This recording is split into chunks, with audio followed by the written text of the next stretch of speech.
All right, we're in. Hello, Welcome. Hello, Mason. hello. Holy This'll be moly! interesting because Yeah, two I streams. have to see your chat. That is what I need to do. Wait. There's a way to do this. Is there? There is a way to do this. Not if Oh, she wait, were but on you're on Twitch, YouTube. yeah, but she's going on Yeah, YouTube. I'm on the YouTube. That's we bad, got man. to bring audiences from everywhere, you know? You're right. You're We right. I got lots of people that are like, yeah, we don't have Twitch, man. I'm like, all right, works for me. Crazy. Maybe we ought to do some YouTube shenanigans, but I have no idea how duo streaming works. So technically, legally, you can't be Twitch affiliate. I don't know if you are or not, but I sure technically, am. legal. Now, to my understanding, people do it anyway, but like technically, you're not supposed to be. They like went back and forth on that. That was like a whole thing that happened. And then, otherwise, you go to restream.io. It's a website. You make an account, and you get it's free account to stream to two different places. So you could do Twitch and YouTube, and that's free, and that's what we do. Huh. Okay, good to know. Interesting. Yeah. Yep.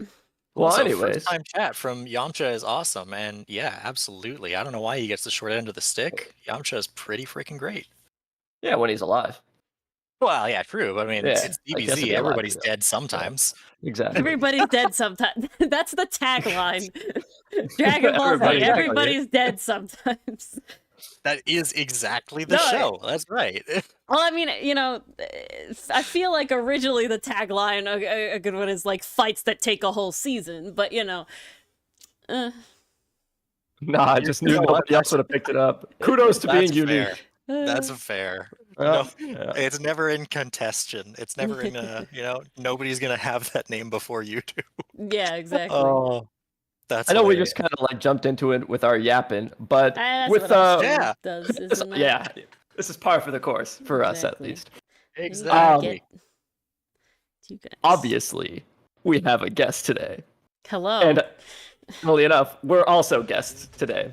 So Ori, Yeah. who has helped us out before with Tabletop Workshop, specifically with certain beasts, I believe, Indeed. Yes, beasts. is making a return today. Yes, beasts. And those stat blocks ended up being quite interesting, so hopefully we can double down on that and make some more creatures today. Also, hello, Ori Pastry Puff. Stream. Yes, two phones. Yeah. On Hi, YouTube. Hi, people. YouTube. How's it going? Yeah, I YouTube. don't Say have it hi up, to so if you YouTube guys over here. have I'm a ideas, that's gonna have phone. to. Maybe I should bring that up now that I think about it. We just have except Mr. Satan and two phones. Very nice. Well, we'll fix that. Hold I'm up, we trying to got bring Mr. up- Satan in one chat and Yamcha is awesome in the other chat. This Yeah. is just straight No, it's up just DBZ Maven day. saying. Except Mr. Satan is the only one who doesn't die, Oh, isn't okay. sometimes dead, I believe is You the know joke what? there. Very accurate. Yeah. Very accurate. Scott or Ori, do you want to do me a favor and link Ori's YouTube in the Twitch chat if you have it open? Sure. Please and thank you. You'll probably get to it faster now that I was about to, but We're gonna copy and we're gonna paste. There you go. Thank you. We'll Beautiful. pin that until forever. Thank you. Yeah, forever. Oh, that's Every right. stream. Right. Should really just make Ori a mod as well, to be honest. Look but at that. Yeah, I mean, I'm a mod in the Discord. Like, I mean, that would make yeah, sense. yep. The math is math, and there the we math go. is Problem math. solved. Oh, look at me. I'm Excellent. coming up in the world, guys. Wow. Look at that. All right. Hi, YouTube. There we go. I just had to type in the chat real Yes. quick. Anyway, guys, Tabletop Workshop, episode Yes. 12. So Wow. I'm assuming we're gonna have some new faces here. We might as well do a quick recap of what we do with Tabletop Workshop. Basically, this is for those that recognize the name. This is the stream with Dichotomy Games. That is me. Hi everybody. Ixion here is a part of the DG team. We've been brewing together for a long while, doing some great things, and so we started Tabletop Workshop to let you guys in on the fun. You can join in and chat, give us your ideas, and we'll use those to help bring something cool to life. Yeah, one of the core tenets that we have for Tabletop Workshop is this is made entirely with the help of chat. So all of the ideas that you put forward will likely make it into the notes here at some point, and we consider everything. So if you've got ideas, throw them out because we will use them. Throw them out is a little misleading, but I know what you mean.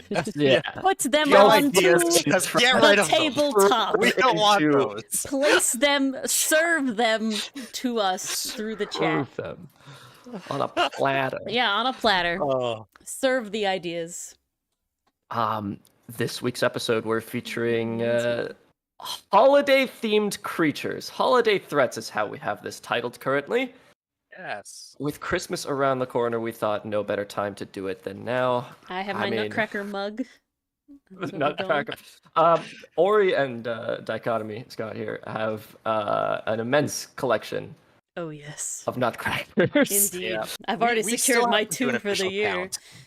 Yeah, we have to do a count. We have to see who's actually ahead. I think you have more than me. I did but the that's just count. at a glance. I didn't. you did a I'm count. pretty sure I messaged you in the chat about the count. Where did you even? Oh, where you was may this? have done. I don't Is think this I off definitely topic? haven't done a count, so It is I think a it's off topic somewhere, but it's just a matter of finding it. it's just Uh, a suffocating amount that they have, guys. I want to reinforce this. Nutcracker. But yeah, it's funny you bring that up. I mean, that's exactly the reason that this idea, came to fruition at all. Ori was like, "Hey, I want to do a Nutcracker thing." I'm like, "I want to do a Nutcracker thing," Yep. and we figured, doing that on stream with everybody here, with your guys' help, amazing. And Yeah. even if we both love Nutcrackers, why limit ourselves? Let's make it a whole Yes, holiday I have thing. 70 plus. I think the thing is Ooh. 73 or 76. Yes, I can't man. remember, and I believe you had 50 something. So you're Oh, not did I there actually yet. count? Yeah, I did. I did count. I counted from your picture. Oh, okay. Thank you, I didn't see that. Well, thank you. So unless you had secret ones that you've hidden.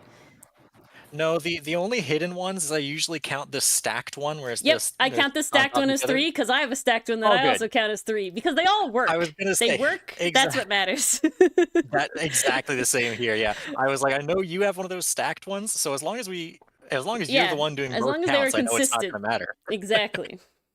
Oh, Oh, Ferratina's back in chat. Tina, always happy to see you. Now for our viewers, because some of them had asked me prior, because I told them the story of the Nutcrackers. What made you get into Nutcrackers specifically, guys? I want to hear both your stories on Okay. why that particularly of all Who the wants to go collectible first? things.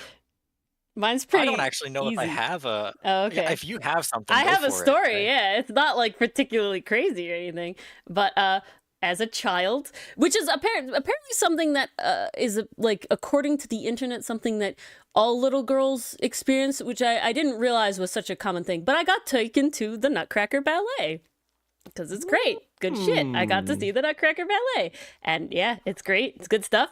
And they have, like, as all things performances usually do, some sort of merch table. And they have Nutcrackers there because it's the Nutcracker Ballet. And I went, oh my God, Mom, I need him. I want him. I want that. I need that really bad. Really, I need it. And she's like, all right, this is the one thing you'll get from this. This is like, the nice holiday thing. You get this. So got this Nutcracker. Now I'm like aware of all the Nutcrackers. So we're God. going to the stores, and it's like, oh my God, we're getting, because they're always in, like, the aisle, the ends of the aisles. Very specifically, the ends of the aisles at Target is, like, very vivid for whatever reason. It was like secret. You had to find them. You had to go get them. And you had to do all this stuff. And so I just got very into, I liked it. And I was specifically ended up collecting a lot of, like, broken ones. That was, like, a thing I liked to do. It was like, you get the broken ones, and my mom would always, like, haggle the cashier Oh my to be like, goodness, love it's it. broken, get a discount. And then I would fix them. Or if they weren't, like, so I have one and his like handle is broken, but he has a big velvet cape. So if he didn't have the cape, his mouth would always be open, but with the cape, it keeps a little bit down, so you can't even tell that he's broken. And you can't tell about all this sort of stuff. But it's like adding feet, or like painting their eyes, or like adding I got a German Nutcracker from a antique shop, and he was missing all of his hair. Somebody had ripped it off. Very unfortunate. So I went online and I specifically sourced German Nutcracker rabbit fur hair to give my nutcracker the proper hair. But basically, so after the Nutcracker Ballet and getting really into it, my father ended up like doing research about like actual German nutcrackers, like nutcrackers in, like the making and everything in Germany and everything. And so I got for Christmas that year an authentic nutcracker from Germany, a German nutcracker. And you can tell, like, the quality is insane. And that, like, really is like, that is where it is now. This is a thing I collect, right? So the German nutcracker is like solidified it. And as I've gotten old, like, that became a tradition. I would always get a nutcracker for Christmas, and it would usually be a German one. They used to find them at Home Goods, would actually have like decent prices on like real German nutcrackers, and my mother would always get one there. Unfortunately, we have had bad luck for a number of years now, but then I ended up having my own money, and my father also went to Germany for work, so he got me nutcrackers directly sourced from Germany. And it's really funny. I learned later that my father actually bought like a significant amount of nutcrackers on his trip to Germany. So there were multiple years of me getting nutcrackers, German nutcrackers, from this one trip he took to Germany, which is a wild thing to think about. But then I found out that there's a website I could order German nutcrackers from online. And now I'm like, I get one, and Dylan gets me one now. And I'm very excited because it's a rocking horse one. It's so good. Oh, those are the best. Those are so much fun. It's so cute. Yeah, no, I wish I had a story like that. It's funny you bring up the actual ballet, because I love Nutcrackers, clearly, and I love Tchaikovsky, but I can't stand the Nutcracker Ballet. It's just so overdone. I don't know. I love Christmas. I love Nutcrackers. I love music. I love Tchaikovsky, but it's just that one, it never did anything for me. Really? That's so bizarre. It's I mean, I can just definitely- picture both of you with like your little Nutcracker modification tables, putting on the arms bit by bit. Have you guys ever made a Nutcracker? I have not. I've painted one, but I haven't like made one. I have not. I try to my father has gotten into woodworking like in a hobbyist way, and I try to convince him every year to get a lathe. I'm like, Dad, let's make nutcrackers together, and he's like, No, I don't want a lathe, Ori. We're not doing that. I make Adirondack chairs. I almost forgot to compliment our stream today. For those of you who don't know, Ori is a fantastic artist, and while her input on this stream has been, a lot of it has been art, she does put a lot of insight into our biological components for creatures. The science. We needed the science to make it feel a little bit more real. We also have, let me just make sure I've got it open here in the top left-hand corner of our screen. We sure do. Ori's art, which from time to time we will we'll tab over to it just to see what exactly is going on. But I guess just to get us back on track as to what exactly it is that we're doing. Good timing. Yeah, I just saw a couple of messages come through chat here with some great ideas. Yes. First one that jumped out at me is Nolan here recommended a Christmas tree, perhaps. And I know that Ori has something waiting in the wings that might be fun for that. Ooh, all right, I'll bring it out. I don't know if you wanted to bring it out, or if that was kind of I'm happy to bring it out. I just have to remember where it lives. I think it's here. Bit of backstory, if we do want to do a block for this, this is something that Ori drew last Christmas. I gave it my heart. Yeah. You did give it your heart. I was lucky enough to be in stream while this was happening live, and it turned out spectacularly. I'm trying to remain as vague as possible, but yeah, no. So that's definitely on the table. Is definitely an option. But I also see, Krampus, Yeti, Toy Soldier. I mean, of course, we've been talking Nutcrackers this whole time, and something gingerbread themed could be fun too. I see Rudolph but Evil and Gingerbread Dragon as well. Evil Rudolph. Evil Rudolph. Here, let's tab over to that real quick. Oh, look at that. Wow. Not at all what I was anticipating.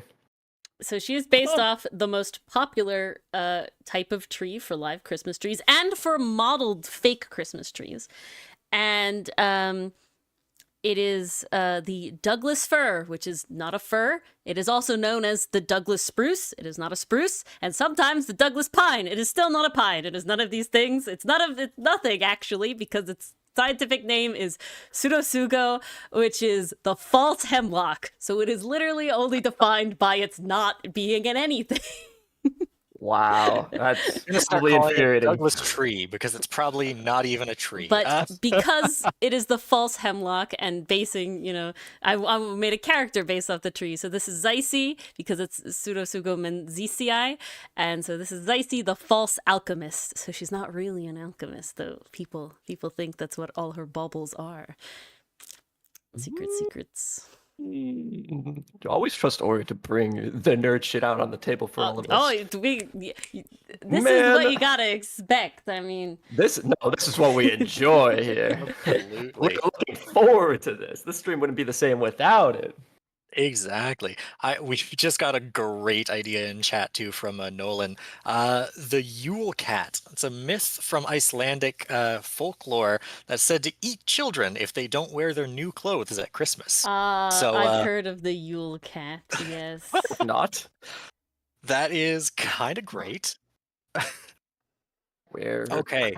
Christmas clothes? Is that what's going Yes. on? Wear Yeah. clothes back. Clothes. So yeah, most of the time, especially at older times, you get socks and clothes and all this sort of stuff because that's the only time you get. My grandmother very much remembers getting fresh fruit in her stocking. That was what you got during Christmas because you couldn't get fresh fruit. It was that rare. So getting like an orange for Christmas was like a crazy thing. And then so it's unbecoming of you to not care about it and thus not wear your new clothes because you're unthankful and naughty. Wow. Okay. Huh. Oh, you know what? Now that I'm thinking about it, what's the deal with oranges and Christmas? I know that Tetley's orange exists, but I feel like more often than not, I see like orange-themed things around Christmas time. Is that just because So my citrus... understanding is it's the fresh fruit sort of. It's you can't get it. It's tropical, right? So it's like a fancy special thing. If you live in a place where you're celebrating Christmas and it's cold, you're not really seeing an orange really most of the year, if ever at all. So it's like a nice little. We didn't always special have thing. grocery stores. We didn't always have food that was available for us 24/7, 365. We definitely had grocery stores, but the shipping of things constantly around the world is definitely not a thing. Also, my grandmother specifically grew up during the war in England, so there's a lot of rationing and everything like that. Yeah. So to get like fruit and nuts in your stocking was like, I don't get this literally ever. Like, I don't get to walk in the supermarket and see fruit and nuts. Yeah, it's the very thing. exotic for its time. Exactly. I see that Mason has asked if I could be a superhero, who would it be? And that is a tricky question because I know that I would. Whenever somebody asks me what superpower I would want, I always say I want teleportation. Just like 100%. not because it's no really question. cool, but because I'm really lazy. It's the most useful superpower you could ever Exactly. get. Okay. But the tricky There's no thing downside. is, like, there are so few heroes where that is like their thing. There's super speed, sure, but when it comes to teleportation, there's Nightcrawler, and I don't want weird hands and a blue tail. Like, Nothing wrong with having a blue tail. All right. I mean, It would have been weird. a blue tail, you're welcome to it. If you know about my art at all, I feel like I'm not the person to make that sort of judgment call. But teleportation, best superpower, hands down. Exactly. Go anywhere whenever. There's no work commute. You could just pop over to any other country you want, for like, I want breakfast in, Spain. Let me go. Let me chill. Let me do whatever, Well, that's Crazy the thing. Like, stuff. even if it was only short range teleportation like Nightcrawler, I'm still down for that. Better. It's still great. Like, hey, I need that from over there. It'll take me a fraction of a second instead of, the 3 seconds that it would normally take. Think of the time you'll save.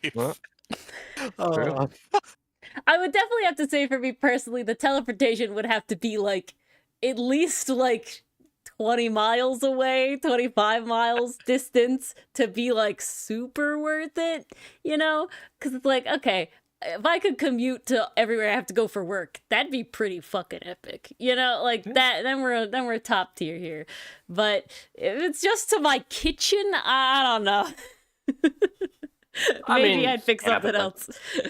But if it was like an unlimited amount of uses, then you could just teleport. That is true. See, I am negating that fact. This is true. If you could just chain link them, then it's still good. You know, it would just not be instant. You know, because you're only traveling that speed per time, which could be pretty fast, but it wouldn't be as fast as I'm there. You know, so it depends on really the distance and how fast you can chain them together. There's a lot of variables when you start getting there. Exactly. I will say, Mason, you have good taste, because if you're going to be a member of the Lantern Corps, that is hands down like my favorite superhero lore. It's just, I don't know if I would want to be a Lantern Corps member myself. I don't think I'm cut out for it. You need so much imagination and creativity. And I'm just like, man, I would do a giant fist every time. That's boring. Yeah, well, you can get creative with it, I'm sure, as a member of the Lantern Corps.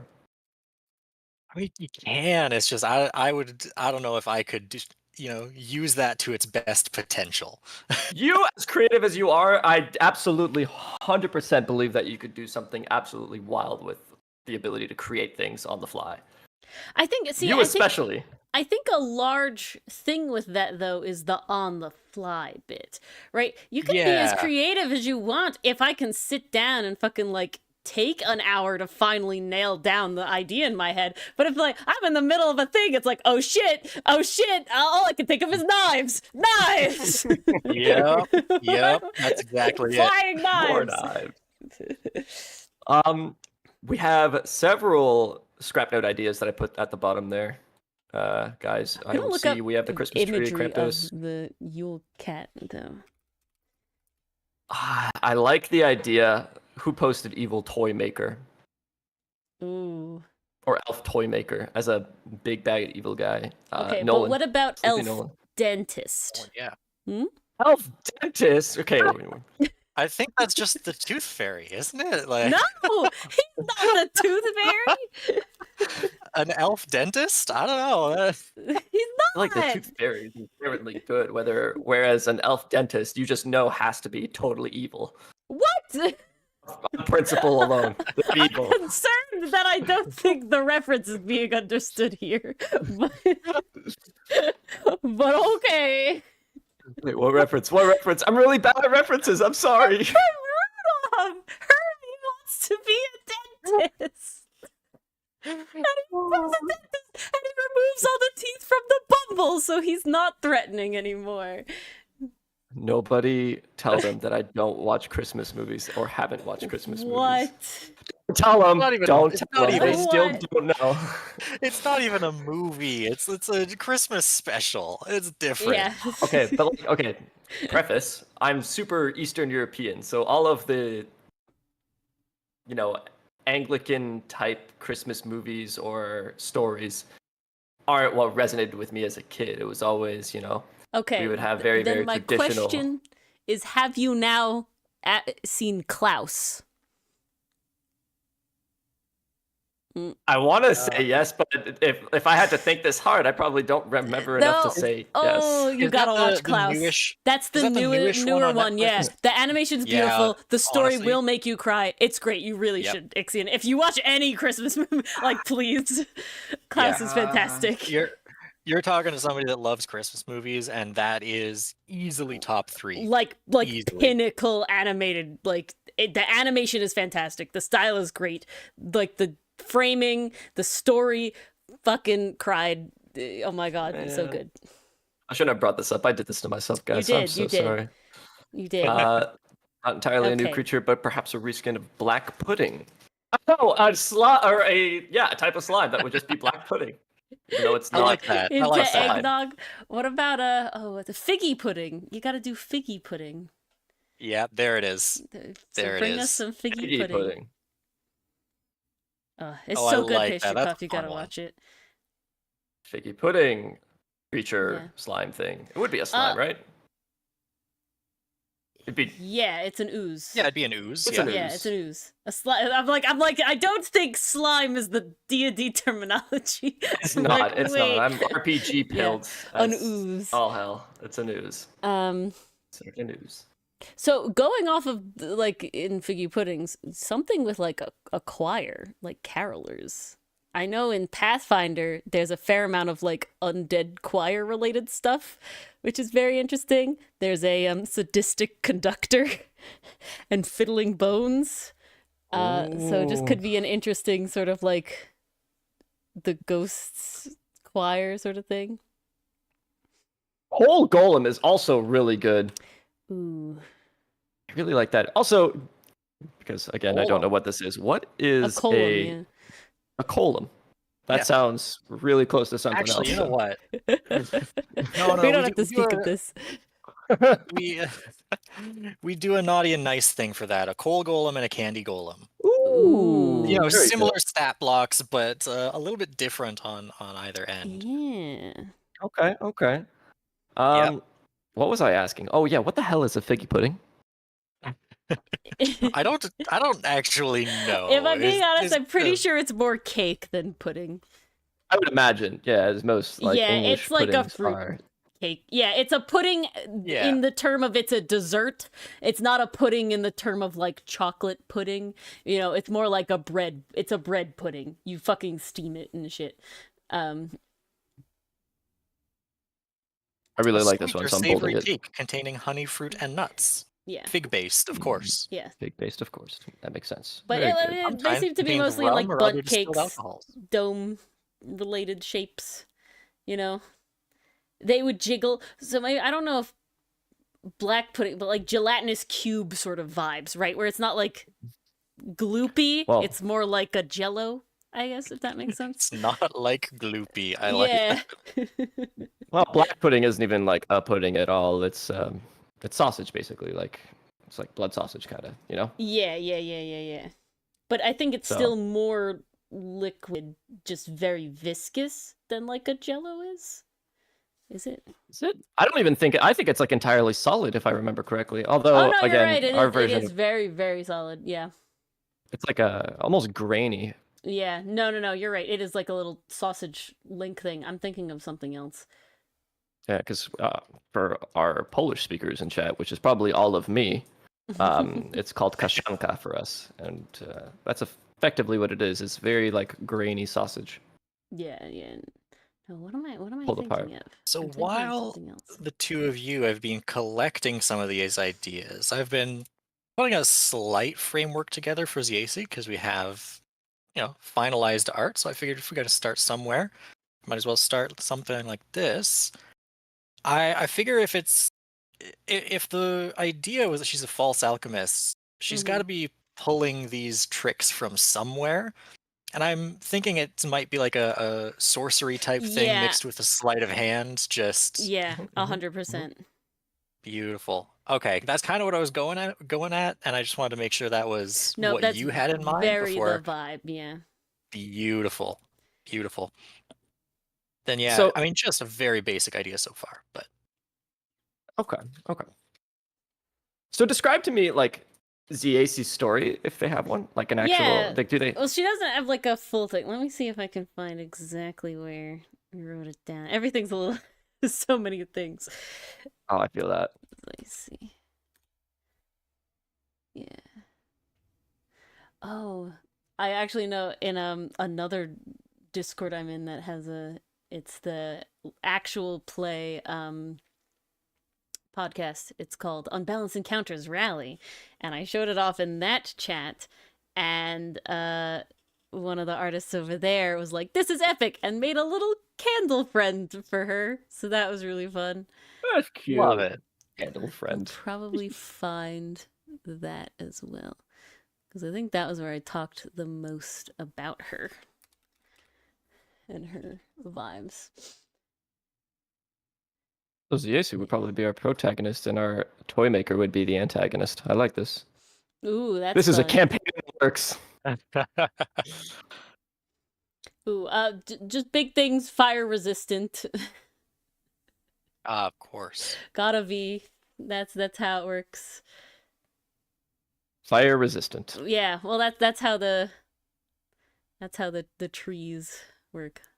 All right, we have lovely images supplied by the artist Soup, or I think their main tag is the Sunday something.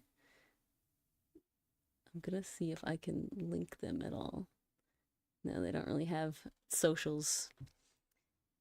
But this is their Zycy sketches, and then we There we have go.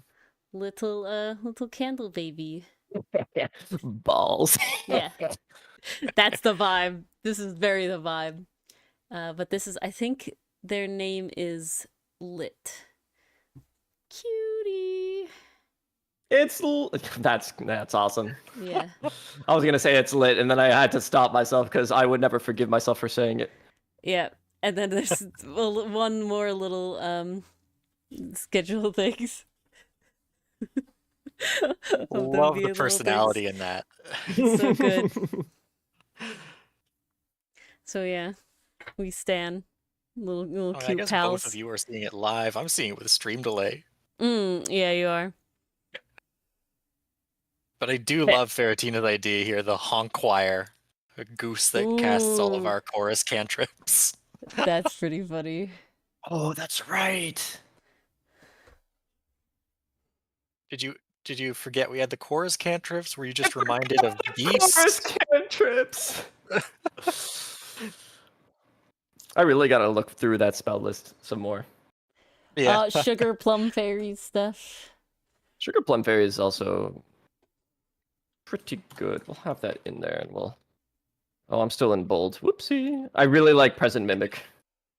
Yeah, it's fun. Present mimic is good. Immediately thinking of like how League of Legends can actually sad present of Mumu or whatever the hell it was. Also God damn it! He can't keep getting away with this. Also a past mimic and a future mimic. Oh my god. I had to. Hey, it's still on theme. It's still on theme. I You guys kind have of seen love. the I Christmas kind of love Carol? it. I just don't know how you would like. The present of Christmas past. Yeah, like how would we get there? You know, I don't know. Yeah. The real present was the Pun friends we made along top the tier, way. but like execution questionable. Hey, that's why I'm here. You leave the execution up to me. Do you have an idea? Because I'd be very curious. So are these actually like? Sorry, you go ahead. I was just gonna ask about Zeus's Yeah. stat block. These are already things we had set up for our false alchemist, yeah? This is something I've just been throwing Yeah, together while you were jotting down some of the ideas. We've just been chilling. Okay. Charisma caster. Looks like high dex. Yep. Some intelligence with some pretty good stats overall.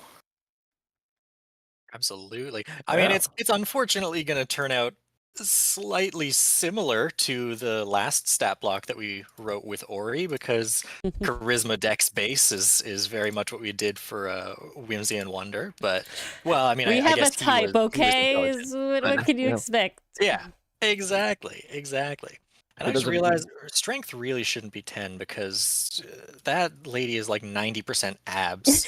There's a lot of ab there. There's a lot of abs. There's a lot of abs. I mean, what do we have? Abs. Ooh. Let's do that to justify that +2. That'll be fine. I can tinker with the numbers a little bit later, but It's all about vibes in the stream. I'm thinking. I realize Ori's just been sitting there. We've got to. I mean, I'm doodling Ori a little. Yeah. I just mean we should dial in on one of these ideas that we all like, and let her get started on some of the art. Oh, she's already started. Oh, actually, I'm probably just stuck with stream delay then. Oh, there we go. Because when I looked over last time, all I still saw was the AC. So Now Yes. she's Oh, also yeah. streaming in Discord. I know, but then if I start Do you only have doing that, one then it slows everything else screen down. dichotomy? He does only have one screen. Ooh. I do. That's when even you if I get the didn't- phone out. That's all I'm saying. Even if I didn't, I'm more worried about everything slowing down because my laptop is not great and my connection is only slightly better. So I've already got 2 streams going. I've got YouTube completely paused just so I can watch chat and nothing else. Oh my Yeah, goodness. no, that's a vibe though. That's a vibe though. He's in shambles. Yeah. I'm But doing the best I can. You can get it up on your phone. That's the strats. This is true. Well, no, but that still wouldn't help because if I brought it up on my phone, then I have to join the call on my phone to watch you do that live. So I'm still, saying you put know- the chats on your phone. That's what I'm but saying. then I can't reply on Twitch by typing. I'd have to use my phone for that, and that slows me down anyways. Okay. It's Catch 22. excuses. I know. I'm just doing the best I can. Y'all hearing this? Y'all hearing this level of just spice between the two? Pumpkin spice? Oh, that season's over. No, or Yeah. pumpkin spice. What is it? That's a shame. Nog. All We're in right. peppermint season now. Bring me some nog. It's nog season. It's nog season. Says my nutcracker ornament. Should have gotten some eggnog for this, man. I can't Missed get to the chance. store Missed that has the opportunity. good eggnog. I need to go. Gift box mimic. I like this. I like gift box. I was trying to find like something other than present. Gift didn't feel like enough. Gift box feels good. Gifted mimic. Mimics are usually monstrosities, right? He's gifted. Yeah, Yeah. I'm pretty positive. I feel like such a failure having to double check, but I'm double checking because it No, would feel like even see? more of a failure if I was wrong. It's a monstrosity. I don't know what else it would be, so you know. Typical That's mimics are why I medium felt it was monstrosities. weird. Yeah, it's a monstrosity, but it's shape changer. That's why I felt it was weird. But isn't shape changer is always a thing that's like not its own category though, right? They're always with something it's else. it's a subtype. Yeah. Yeah. That's why I thought it was weird. I knew it was okay. We're on the same page now. Yeah, gift box mimic. Okay. So, Let's start right with a mimic. off the bat, I know we need to do the. Why did I close this? I need the actual mimic up, anyways. If I'm gonna be taking some standard mimic things, what do they call that? Adhesive. Oh yeah, they're sticky. It'd be kind of cool to throw in a 50-50 effect on a coin flip effect on a mimic like this, where either a naughty or a nice effect. Yeah, we could really lean into Yeah, the naughty or nice yeah. on like kind of everything maybe, or a lot of things. Sure can. Give them a naughty or nice trait where it's a dice flip, coin flip. You know what I meant. I have coin dice, all right? So I flip them no, anyway. that's a vibe. They're so good. Coin dice. I think it's something mistletoe related, but not thinking of anything. Throw it out just in case somebody can do is. Well, I mean, mistletoe. So, we want to talk about mistletoe? We can talk about mistletoe. We're playing a dangerous game with Ori here. So, just to be clear, mistletoe has like little round leaves, and the berries are white. Very important. They have white berries and roundish leaves. Versus when you think of like holly, that's the thing with the spiky leaves And the red. and the red Berries? berries. That's a holly. Okay? That's a holly. Those important distinction, very important. A holly is a woody shrub or tree. Honestly, the American holly gets fucking like 50 feet tall. They can be very big, very gorgeous, if in my personal opinion. But they are a woody shrub or tree. Versus mistletoe is a rat bastard because they are parasitic. They are a vine. Yeah, mistletoe is one, very poisonous. It is the killer of, oh God, I always forget his name. In Norse mythology, the spear of mistletoe kills the one guy. Someone who knows all the names will get me. But mistletoe is very poisonous. It will kill you. It will also strangle out all other trees because in order to live, it climbs up into the trees and it literally chokes them out and takes their nutrients. Huh. Balder! Mistletoe's kind of metal. Thank you, Nolan. It kills Balder. Thank you. Wow. I kind of like mistletoe a little bit more now. So mistletoe spear is a very mythology related thing. It's yeah, very, very prevalent. I did not know that. The fact that mistletoe is poison, I had no idea mistletoe was even poisonous, to be honest. Yeah. But this does, Yeah, Loki. allow us some freedom. Yeah. Making it look like an accident, and it's the only reason that the reason it's mistletoe is not in the lore, in like the mythology, because mistletoe is poisonous. It's because Balder's mother went around to everybody and was like, "This is my baby boy. Promise to never harm him ever." And she everybody promised, but she's like, mistletoe, you're a little plant. Who cares about you? You don't need to promise. You're a good boy. We don't care. Whatever. So Loki's like, well, mistletoe could kill him. So that's a fun party prank, ain't it? Let's all go to Balder's birthday and we're gonna kill him. And he tricks. Mistletoe. Basically, they're like throwing. It's like a game. All the gods are throwing spears at baby Balder because he can't die, and it's like a piñata sort of thing. So they're like blindfolded, and so Loki makes the spear out of mistletoe and hands it to, I think it's Thor. I feel like it's Thor, but I could be wrong. And Thor's just like, yeah, I'm gonna throw it, and it fucking kills Balder because it was mistletoe. Haha. Yeah, I learned that mistletoe and strangler fig are two sides of the same coin. What is Yeah. strangler fig? What? Another viney shit. That's what everything is. Wow. Along the same It That just is gets French. massive, woody structures of the vines. The vines become woody, and they just literally mound up and take over trees and stuff. Nolan says it's Hod, the blind god, that throws the spear. Oh, okay. That's why the blindfolded thing was in there. There you go. Hod. Makes sense. There's a blind. He couldn't see it. That's what I remember about it. Thank you, Nolan. Thank you. I have an Some of these concepts approximate are knowledge crazy. of a lot of things, but if I'm being honest, names are my worst killer. Mistletoe being as poisonous as it is, and there being a thing called strangler fig. Man, plants are kind of crazy. Oh yeah. Oh, Yeah. Plants are kind of nutty. Oh, mm-hmm. Hey, we Is that a talked about the Christmas thing? deadliness of palms, Ixion, so Oh, that's true. We did have I a full feel like 2-hour conversation about palms yeah, and how spiky they are. how deadly they are in numerous ways. Yeah. And how we made them more Exactly, deadly. Tasty Puff.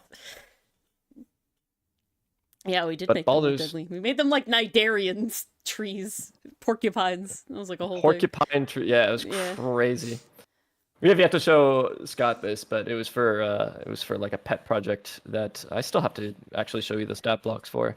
But effectively, yeah, to embellish desert-related things, I had Ori help me out with some actual life-related questions pertaining to palms and things that would exist around an oasis, and we came up with some really nasty creatures. Oh, and in a really cool like food chain ecosystem way too. Yeah. It all kind of went around. Something to eat the palm, something to bait the things into eating the palm, something to eat the thing that was eating the bait. Yep. And then something that Pretty cool. used the palms in their nests in order to do stuff. It was a whole thing. It was a whole thing. Gift box mimic, small monstrosity, shape changer. Natural armor of 10, speed of 10 because it, probably hops around as a box. Yep. Stealth plus 3, condition immunity is prone, dark vision of 60 feet. It being small, I'm assuming this is what we're scaling it off of. Yes? This is like a light mimic. Mimic. Yeah, you can diet call it mimic. you can call it like mimic light. Yeah. Diet mimic. Shape changer is the same as is. Adhesive is the same as is. And then naughty or nice. When a creature becomes endeared to the mimic by its adhesive trait, it also rolls a d20. On a roll of 10 or lower, the creature takes a certain amount of cold damage. If it rolls 11 or higher, the mimic instead drops a random trinket in the vicinity within 5 feet. Okay, can What? I offer something? Uh-huh. Yes. I want to offer that because it's specifically gift box themed, right? That what if we edit adhesive to something with the ribbons tying you up? Oh, that is what I'm typing right now. Oh, there you are. Gift Yeah. wrap. There you go. Gift wrap, there it is. Yes. See, now I'm on the stream delay. Oh, you don't have another one open on your phone, do you? No, but I do have the tab right next to it to check. I actually do have the chat open on my phone, so I shouldn't. Okay, I shouldn't Ori, have an I'm almost actually terrified to ask, but what the hell is the sandbox tree? The sandbox tree? Ferretina had brought up a tree with seeds that explode. Oh, yeah. So it's incredibly, so there's two kinds of seeds. There's hissant and dehissant. And basically I always mix them up. I think hissant is the one where they dry out and then they break open and that spreads the seeds. And dehissant is where they don't do it. I might be confusing that. But one is where they like don't dry out and explode on like separate on their own, and the other one is where they do that on their own. And the way that happens with the sandbox tree is that those seeds are honestly rather large, but the biggest thing is that they're under a fuck ton of pressure because they're like the hull of the seed, the nut, is so thick that when it dries out, it gets under all of this pressure, so that when it hits something, it explodes with all of this sort of force, and it's painful. Yeah, are we talking like They drop big, yeah. like grenades? They explode with a loud bang and Natural fling their hard, flattened seeds at speeds up to 150 miles an hour to distances of over 60 feet. Yes, like a gun. Now, for somebody who knows very... Oh, I sorry, do you need got a little bit of kilometers per hour? ballistics. No, I actually was asking for feet per second. Oh, What's the conversion for that? 150 miles an hour to feet per second. Because ballistics that I'm familiar with calculator. are in FPS. I wouldn't even know where to start with that. Yeah, I wouldn't. I could always look it up online, but now my Yes. screens are occupied and I can't do it. Oh, really? You don't have another screen? I have two and they're both in use. Thank you. 220 feet per second. Oh, okay. So pretty aggressive. Maybe just enough to puncture skin, barely, but But definitely they're enough to just bruise. rather large. And we're talking like shotgun style though, where there's a lot of them at once, you know. Yeah. That's Right. the thing. There's going to And be they some welting for fall. sure. Oh, also, I'm sorry, they're also just very poisonous as well, like acidic and lots of issues. Oh, so if it breaks skin, it's GG. Like, they're poisonous. The shrapnel is poisonous. Yeah, so yeah, if it gets in like your eyes or on your skin and stuff, it's very bad. Yeah. So it's just they literally, when they have these trees in areas where there are people, they build like fences and a lot of things. There's a lot of like death by tree signs and all this sort of stuff. All right, guys. Well, Yeah. thanks for coming to the stream. I'm scared of plants. I never thought that I would hear the term plant shrapnel, Ooh. but you know, I shouldn't have been so surprised. Yeah. The tree Knowing gets its this stream. name because it's bowls that were made from the nut were used to hold sand to make ink and other things. Oh. But other names for the tree include monkey's dinner bell, monkey's pistol, and possumwood. I don't know if Possumwood. Pidge is here, but possumwood. No, not opossumwood, just possumwood. Just possumwood. A druid remember the last time we subclass, did that that off would be stream. pretty cool. A tree druid subclass based on the sandbox tree. That'd be wild. I do like that. Seed grenades. Holy. Oh, I didn't know that, Nolan. Trees, chemicals from the sandbox tree were used to make tear gas in the U.S. That's Guys, how I'm scared bad of we're plants. getting. Scared of Yep, plants. I don't blame you. Necrosis from the poison. Yeah, lots of issues. It's dangerous. Literally at the end of a lot of things. Like, never plant this. Don't get one. How dare you? What the fuck? And there aren't enough plant creatures in D&D. Maybe we ought to have like a plant. Honestly, stream. there are not enough plant creatures in D&D. We're gonna have a plant stream for sure. Ooh, I'm sorry. My YouTube offered up for Christmas ideas a siren, but related to Christmas carols. Ooh, caroling siren. Like yeah. Okay. Mixing the music-y things together. What if? Okay, now I'm gonna add to that. What if, because like snow and stuff, it's like a snow mermaid or something. Like they swim in the snow. Ooh. You know, Okay. instead of like water, because like honestly, most of the water would probably be frozen. So instead, they're like swimming in the snow. Oh my god! Imagine like an avalanche, and you see these things like dolphining out of the avalanche. It's not an as it avalanche. comes It's just a down. sworm of these things coming towards you. Oh, I might have to draw that shit now. Okay. Yeah, no, I like that a lot. I like that a lot. Especially because I can't remember if this was before you joined Ixion or not, but we did the Fellmaids, which were the fire-based mermaids that burned the ground, melted it to lava so they could swim through it. Ooh. I remember this being So a the race. nice counterpart of doing a That's fire fun. and ice thing there. Oh, this is a creature, not a race. I remember Fellmaids being. It was both. I was thinking it was both. Okay. Both is good. Stuff can be two things. Exactly. Stuff very gotta do can that. be two things. Exactly. Okay, now I have to look It's up very animals. tying into like lady in ice, lady of ice. Forgot It what depends. lore that Are we was. doing like a single entity, or do we want to do similar to what we did with Fellmaid, where there's like a hierarchy? You can do a hierarchy. I don't see why not. Okay. Maybe like in Yuan T fashion. I was thinking we just straight up, I'll do like the base case in the blocks here today, and then I can flesh that out into some of the other ones to mimic what we did with Fellmaid. Okay. Yeah. Hey, real quick before you write anything further, walk us through gift wrap and I guess updated Naughty and Absolutely. Nice. Yeah, sorry, I was just going. I was on autopilot for a lot of that. Yeah, no. Long and the short of it, guys, is that a gift box mimic is just a smaller mimic that has its own little tricks all about it, but is generally going to be a bit weaker, a bit less scary to face. For starters, the bite doesn't have an acid damage rider, so that's fine. Makes it a little bit easier to face off against, but it has the gift wrap action, which is really what makes it a little bit, more.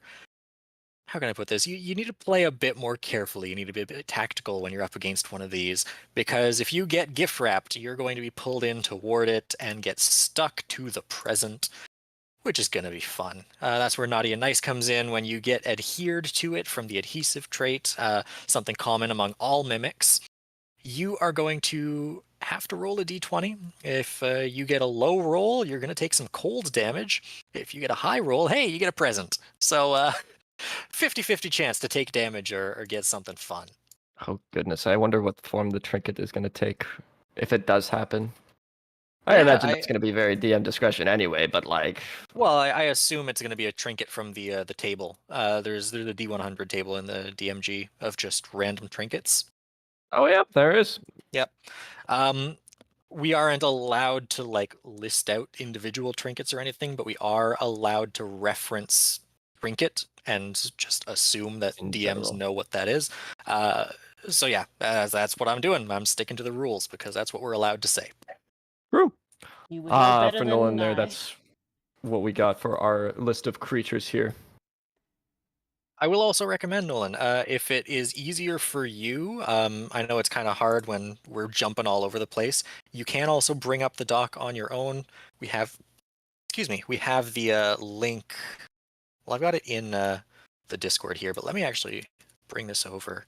I could throw it in If chat anybody as well. in chat prefers to follow along that way, and I'll actually let me do the same for the YouTube folks too, if that's fine. Oh yeah, that I can pin. We can There pin you that go. too.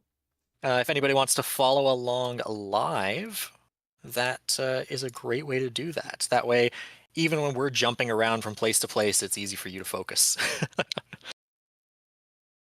I like the idea of this thing tethering to a creature and pulling it closer and closer before getting stuck to it. Something Yeah, that you definitely want to absolutely. actively avoid per turn. And actually, that let's do a Medium or smaller. gift wrap Yep. should be medium Ooh. smaller. Yeah. An addition to the carol siren was that they sing in dangerously powdery snow areas where it's easy to like drown in the snow, to get buried in the snow. And the victims think that they're like children. It's children. That there's like, Ooh. happy party, good times, Because comforting warm, why would children be singing? But I like the idea that it's leading Okay. them to drown. I was definitely thinking more like avalanche creations, but they could have Yeah, both. that's where I was. That's where I was at. I think I might prefer the avalanche angle because mermaid leading someone to drown is Pretty standard classic. mermaid. Yeah. So if we do this, it's a completely different angle on it. What do you I guys like think? I still mean, like the I idea like that it's specifically, it sounds like children. That's Yes, fun. yes, no, I love that. I don't Let think me that actually. they could be mutual. They need to be mutually exclusive. I think we could do both. If they're swarming you, then they probably come down like an avalanche. But if you're in a field of just entirely still snow and it starts slightly moving underneath, and perhaps you Because I'm begin definitely hearing these thinking like carols in the distance. grain silo drowning vibes, if that makes sense with the snow. Because you Right, can, right. Mm-hmm. Sure that. Hold see. on. Ooh, okay.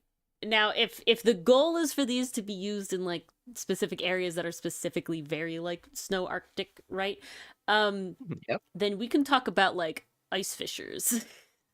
Because Oh those my can be hidden goodness. under the snow and people can fall in those. And the sirens could do that Right. too. Yeah, Huh. exactly, Phase 5. Yeah. Those are like Maybe the nature's, like, siren. like the leaf carpet over a hole. That's like nature's equivalent of that, is fucking Yeah. ice fissures. The problem is I like that so much, but I have no idea how to reflect it in a block because that's very much like an environmental thing. Oh, that's true. Has to be like I guess it's general more of enough that like you can a include it. flavor vibe sort of thing. Like Yeah. these are the areas that you would find them, right? Like are Yeah, in yeah. areas that have these like high avalanche, concerns, really, deceptively deep snow and ice, hidden ice fissures is more like that's where you put them. Yeah, that That's does where make you sense. I use mean, them. Absolutely. this is going to be up to whoever wants to use these stat blocks in the end, of course, where they want to put these things. And if it comes down to flavoring whether they swarm or are single isolated hunters, then that's probably up to the user. I have a May the buyer tangential beware. question to that.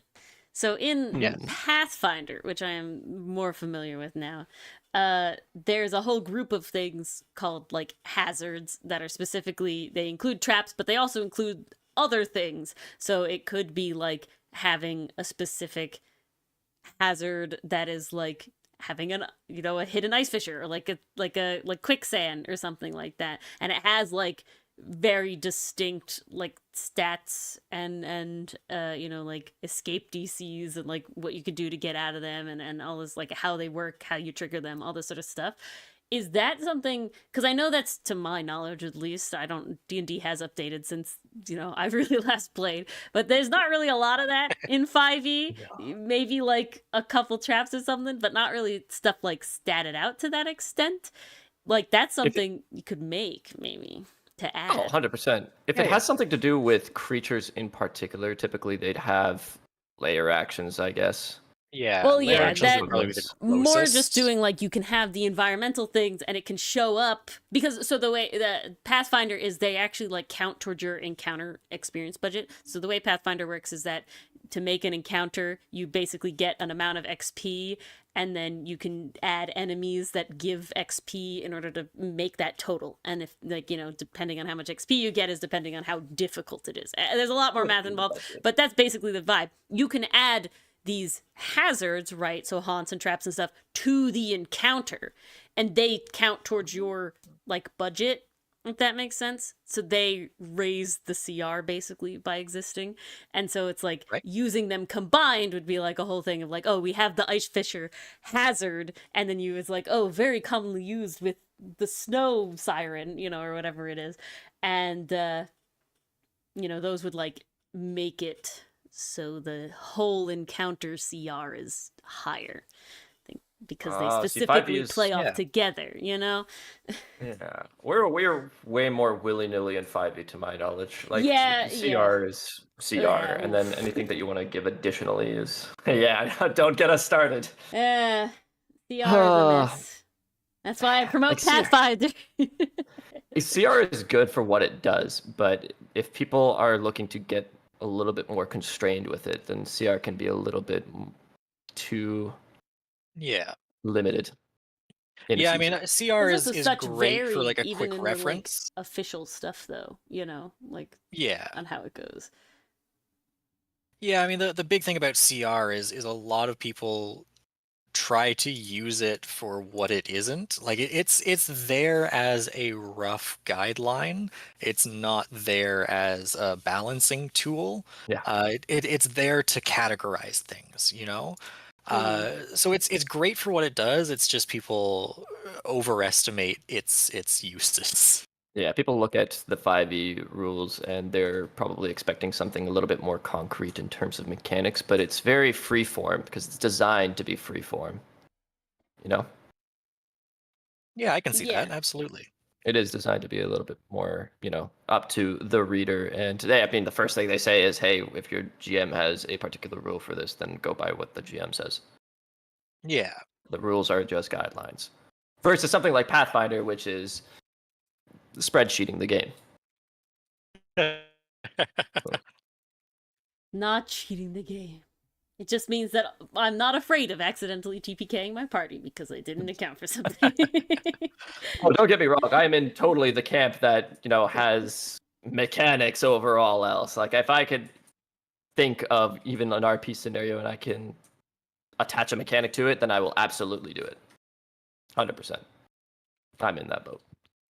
I am going through all of our stuff because I can't find our Felmade stuff, and I really do want to make these Carol Sirens or whatever we end up calling them.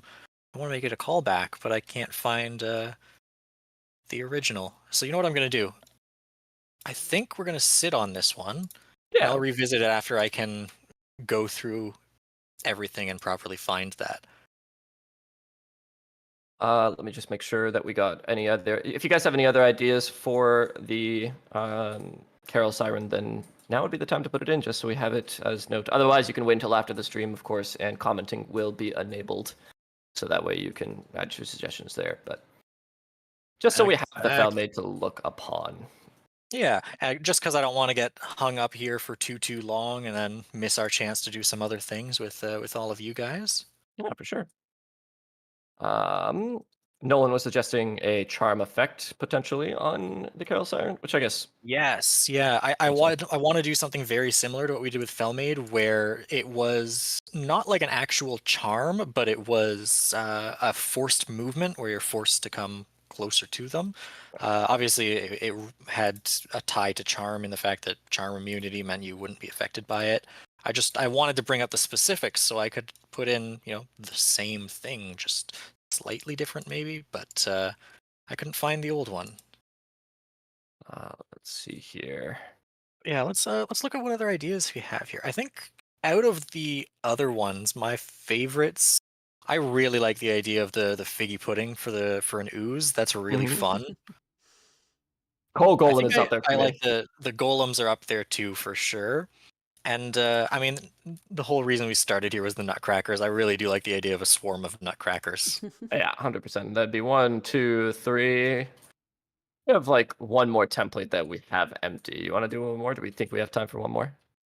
Oh, I was just gonna start going with these and see how far we got. Okay, yeah, let's do that. Yeah. If that's Out of those three, are you guys inspired by any particular? Well, I mean, I mentioned the nutcrackers and Ori's here. Maybe that's an unfair way to ask.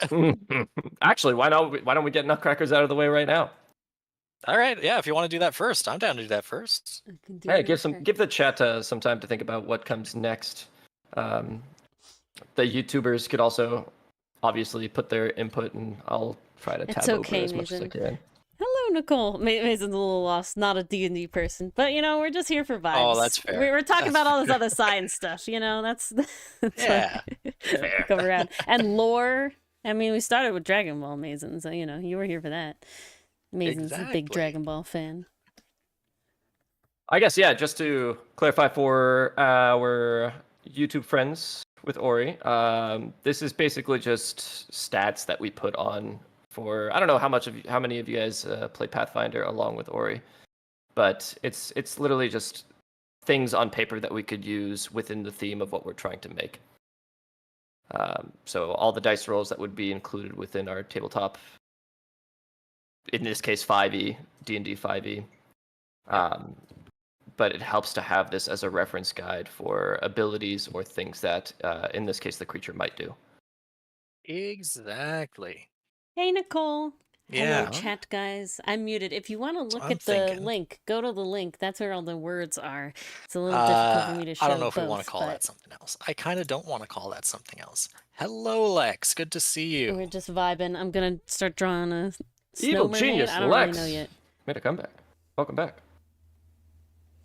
So what are we thinking when it comes to the swarm of nutcrackers? Like, I mean, it's quite evocative already. I am looking at a swarm of nutcrackers right now. They're on my table. But what do we want to do with the swarm of nutcrackers? Do we want to just do the obvious thing, or do we want to put a spin on it? I'm of nutcrackers. So I will admit that my original idea involved making a nutcracker character. So combining them with the nutcracker swarm made me very much think of like leaning kind of with the toy soldier vibe a little bit as well, because a lot of nutcrackers are like, you know, various soldiers and kings and stuff, and having like someone directing them like a swarm keeper kind of thing, because that goes with the ballet, you know, the dance march of the toy soldiers, you know, it goes with like they can little walk around. A lot of them, you have like the drummers. That's a very common nutcracker, you know, type, I guess, little drummer boy ones. And that they can like march together. So I'm very much thinking like kind of in the like military conductor band kind of vibe, I guess. Is a very Yeah, the morale drummer, basically. Somebody who's carrying the banner. The little drummer boy, yeah. But I that like one to me is like a person, you know, more like the nutcracker, you know, if for lack of a better term, like the nutcracker magician, you know, right? And they're like directing them. So instead of a swarm of the undead, you know, you have your horde of nutcrackers. No, I like that a lot. Mason This has might be a little bit of a bagpipe horror story. nutcracker. Great taste. Great taste indeed. I don't know what it was, but when I first thought of Nutcracker, I actually had Mason. like a weeping angel-esque style creature in mind, where they're like quantum locked. You look at them, they can't move. The moment you look away, they start moving towards you, which obviously isn't a thing mechanically in 5e, but yeah, I was gonna say it's kind of difficult to, because kind of weirdly in 5e you can just see all directions around you at all times equally. Facing isn't really a thing. You can technically avert your gaze for things like basilisks, though, can't you? Technically do that? Isn't that a feature on them? I don't know. I'm pretty sure the basilisk stat block has something specific. I know it's more fleshed out in Pathfinder, but I could swear that in 5e, very well might. There's like a specific stat block for the creatures that like have a gaze that looks at you. to it's turn into right. stone. Like a conal AoE. Yeah, but it I'm is thinking definitely of something else.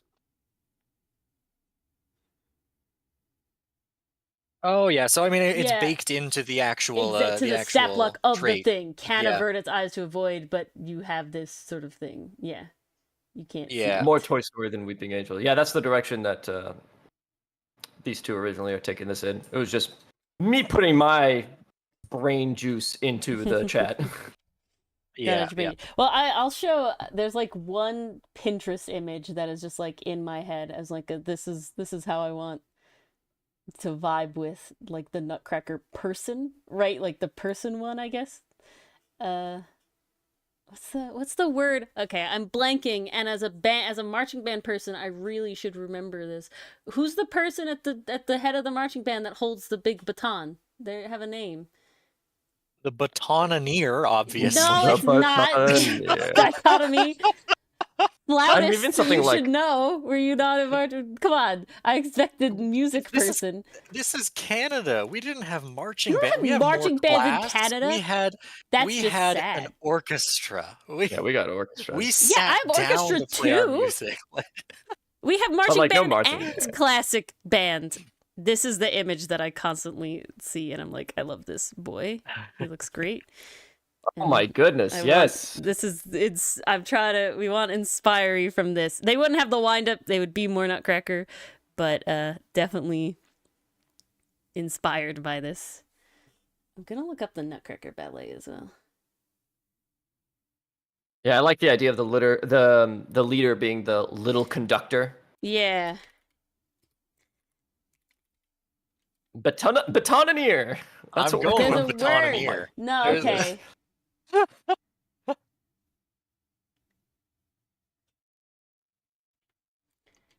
Batoneer. I Yep. think conductor. I think Head conductor. of the marching Yeah, but conductor is once again like that. Drum That's major. very much like a. A what? The drum major. That's what they are.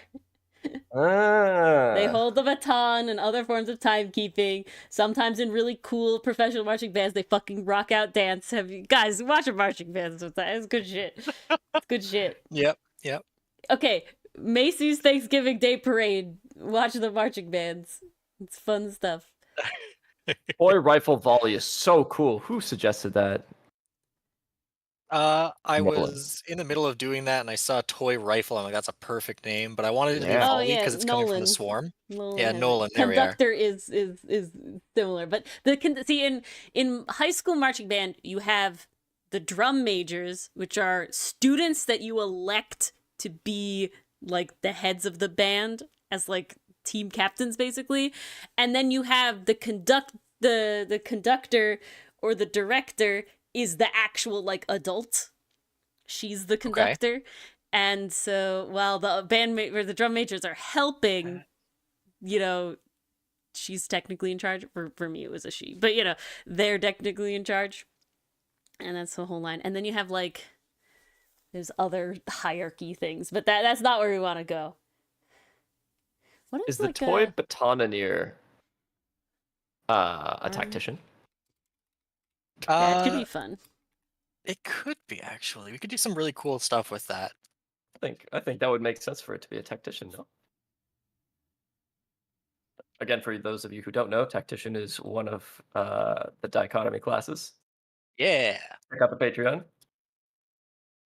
Oh, I do like toy marshal. That actually sounds good. Toy I'm just. Marshal. I said batoneer, and now it sounds so Batoneer much is- fun. No. You're a It's menace. terrible, but I love it. Somebody maybe needs to okay, stop okay. him. Can we make it slightly cleaner and make it batoneer Mm. and not batoneer? Like that's too many. We've gone too far. You know? I'm I still hate wondering- both of them. I'm I need trying to to check. compromise here, Ixion. That's what I'm trying to do.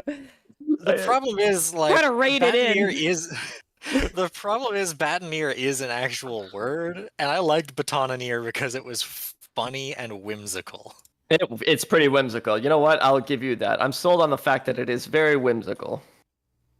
Like Batonaneer just feels like Even it's though it makes my eyes whimsical. vomit. But that's what he is. The Batoneer is the leader of a band orchestra. It's the right word. All right, we'll It's the do correct Batoneer. word. Oh, Still makes my oh eyes man. vomit. It's better than Batonaneer, I Ixion. know, I Count your know. blessings. Take what you can get. All right, you're right. I don't like it, but you're right.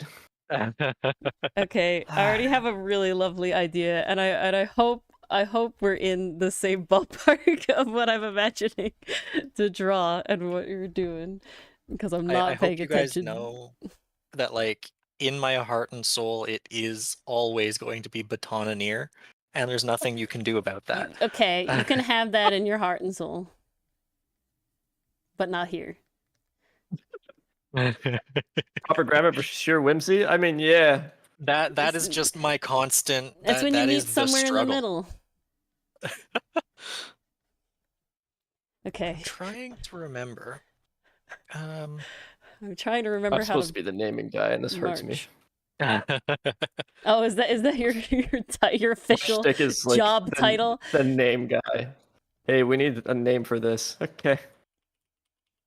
9 times out of 10, he comes up with a name, and I was like, "Yeah, this sounds good," or "It doesn't sound good." This is one of those we get there in the times. end. We did get there in the end. Anyways, what I wanted to do for the Batonaneer, you can't stop me. God damn it. Because you mentioned the tactician angle, I really like the idea of having a something that's specific to swarms. The Batoneer chooses one friendly swarm within, we'll do however many feet, and directs the swarm to move and take any action from its block. Very good. So straight up, like, built-in synergy between the Batonaneer and the swarm of nutcrackers. But beyond that, it can be used for any swarm, which I think gives it a really, really cool thing. I do like that. And One round stun. I do like that, Ferretina, but I think that's going to be a bit much. that'll be hard to fight. Stun effects are huge Stun in on D&D is low level. so Yeah. insane. Yeah. That's why like nothing has it. Anything like Exactly. pertaining to time effects is automatically insane. Like haste is so good because of the extra action that you take off of it. And slow is really well. I guess it's not slow. It's stun. Do they have slow? Well, slow is a spell, like the counterpart to haste. But it's not I had like to an make sure that was a real effect, thing. you know? Like you don't usually have I'm not slowed outside of specifically the spell, if I Yeah. remember correctly. That's what I mean. Exactly. If it interacts with your initiative or time in any regard whatsoever, or your economy, then it tends to be very high end. Yeah. 5e. Yeah. And I guess just to go back I to our love the swarm, idea, but it's just it's gonna be too much for a swarm. you put it on a recharge or limited use ability. Yeah, I mean, or the toy Batonaneer, you're welcome, has like a The vitriol. legendary action that it could use. don't know. It has a melee attack. It has a ranged weapon attack. One creature in the swarm space, bludgeoning damage, You literally have to which stand up. is affected by its swarm count. That makes sense. Okay.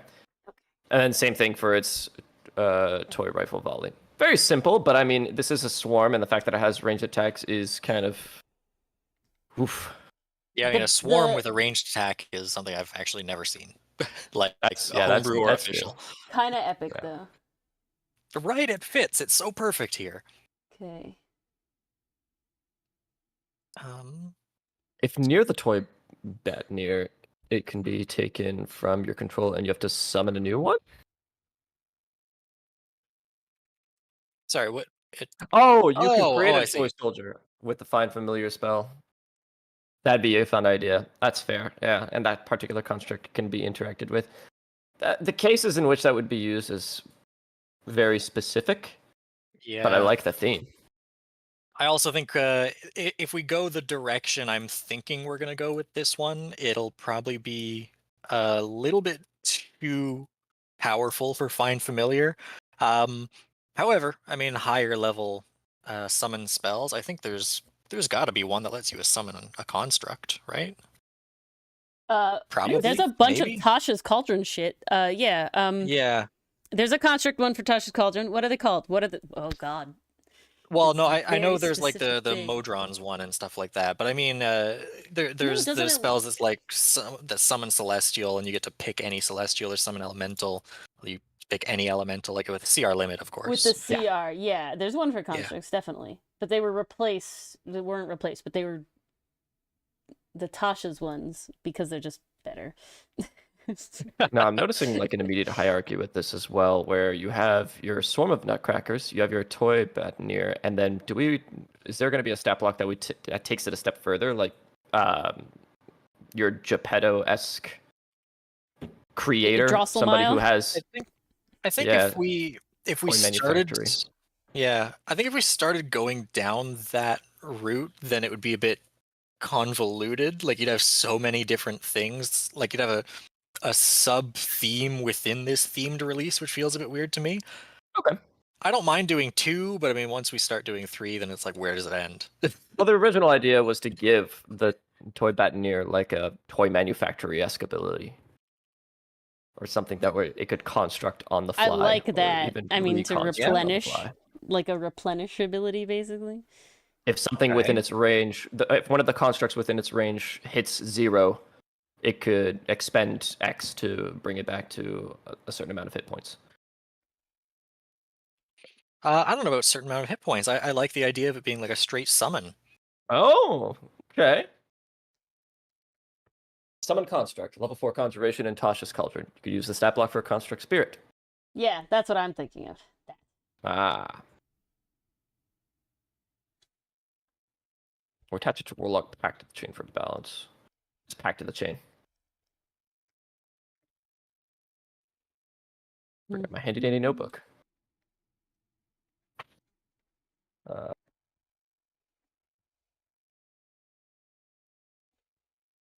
What's it got? Finds familiar spell, which is what we're looking for. Where's find familiar? And cast it as a ritual. It doesn't count against your number of spells known. And when you take the attack action, you can forego one of your own attacks to allow your familiar. Well, that's kind of built into direct swarm. It being the more like tactician-esque variety. And plus it gives us a chance to warp in tactician. Good night, Yeah, Mason. actually, that's a. Oh, is Mason headed out? You have a good Yep. night. Well, Mason, thanks for joining. I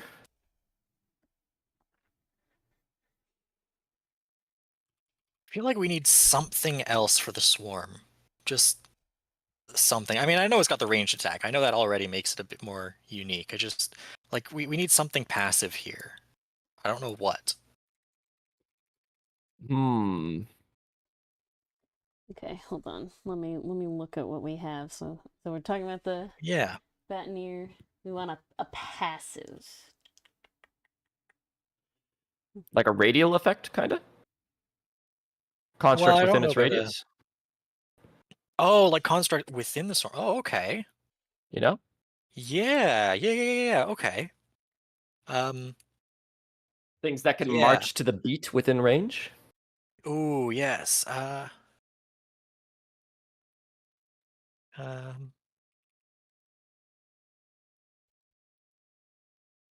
Can we? A march feature. Ooh, I don't know. There's like, so in the story of the Nutcracker, specifically the one that's told by the ballet, because there's one that's older than that that's different. But basically, what happens is that I always forget her name because it changes with taste, but I think her name's Marie in the ballet, and she gets her Nutcracker and she loves him and he's great, and then her brother breaks his jaw.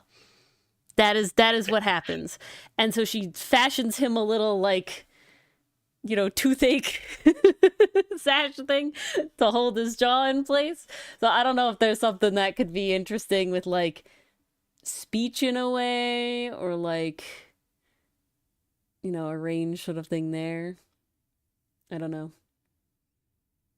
Just ideas. That's the only other like specific nutcracker thing he does, besides of course like defeating the Rat King, but I don't feel like that like fits either. Ooh, hear me out. Uh-huh. Giving the ability to cast a spell of our choosing to a construct within the Toy Batnier's radius. So as long as the swarm is there, it can start the march, and the things would vocalize as a part of the march a spell. We just have to decide on what that spell would be. The issue I'm seeing with that is it requires 2 specific blocks, whereas what we've done with the Batnier is it works with any swarm. Like it has the synergy where it can quickly build the that's swarm of right. Nutcracker specifically, but the action isn't locked to a specific block. And kind of similar to what I proposed for the swarm with the metronomes there.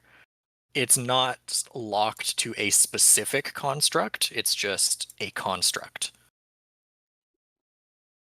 So whether we do what I have there or whether we do like a spell or something else, I don't think doing a specific block is the right angle.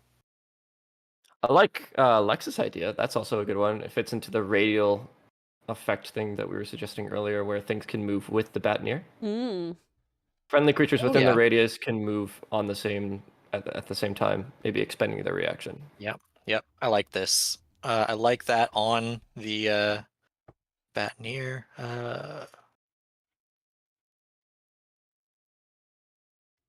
Forward march feels good. I like that. Yep.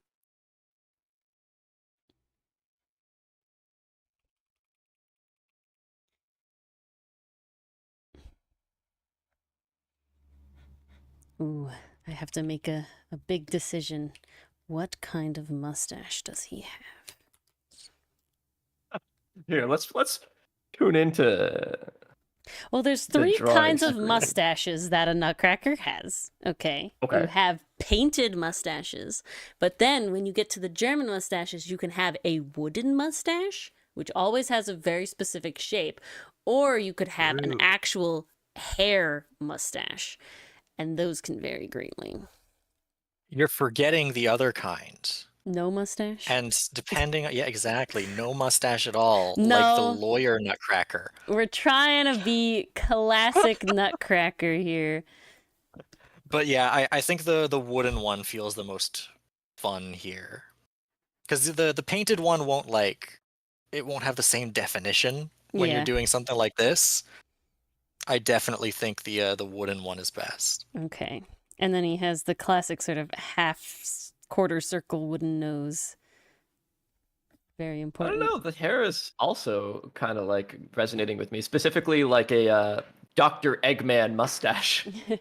Again, it's a very really specific shape. It's a very specific shape.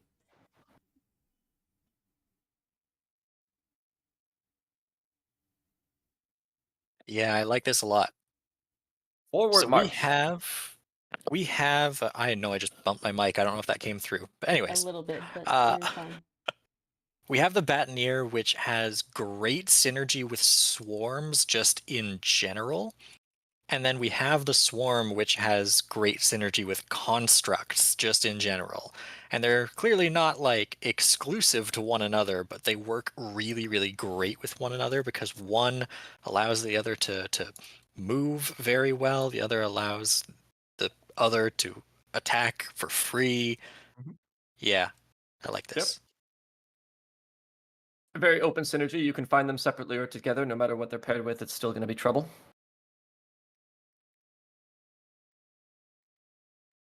Choose one friendly swarm. Okay, so direct swarm. It's got a saber attack. 2 attacks with its saber. Yeah, probably 2. The multi attack was just there from before. Okay. So he has a saber and not a baton. I think the saber feels a lot more. No, it works. A lot more. Yeah. Plus, if like something's leading a charge, push yeah. the saber Yeah, forward. makes sense. Yeah. Give it a little bit more zest. Okay. Wooden mustache was the way to go because look at this yes, let's take a look. gentleman. Oh my lord. I love him. He's amazing. We stan. Oh, Trapping incredible. Nutcracker. Yeah, I love that. And you know what? This kind of hits like Oh, you know two what? stones with one bird, as my grandpa would say. His English was very poor. Ori, I have an Yes. idea here. I see yes. that the mustache is like slightly cocked to one side. Yeah. Can we do that a little bit more and We raise could- one of the eyebrows? I Oh. want him to be as sassy as possible. Okay, we can make it purposeful, sure. Love that. Oh, I thought it was already purposeful. I'm sorry if that was like calling you out. No. This is a sketch, good sir. We're just whatever in. We're trying to get ideas onto paper. That's really it. Yep. Or the other, opposite or the same Opposite. way. I think continue the direction where it's at. Yeah. Okay, yeah. the same. Oh, Like this. well, I mean, it's hard for me to say with the right Okay. side up is what I should go with. Our right side right up, yeah. side up. Our right side Yeah, up. yeah. Okay. Yeah. The same side as the eyebrow. Yeah. Some symmetry, yeah. I was trying to be like, yeah, like that. No, go back when I realized the stream delay. Yeah. So Okay, that he wasn't smiles very even more helpful. now. We've made him very sassy. I In love absolute this. love Okay. the shape of that stash. It is a very distinguished stash, isn't it?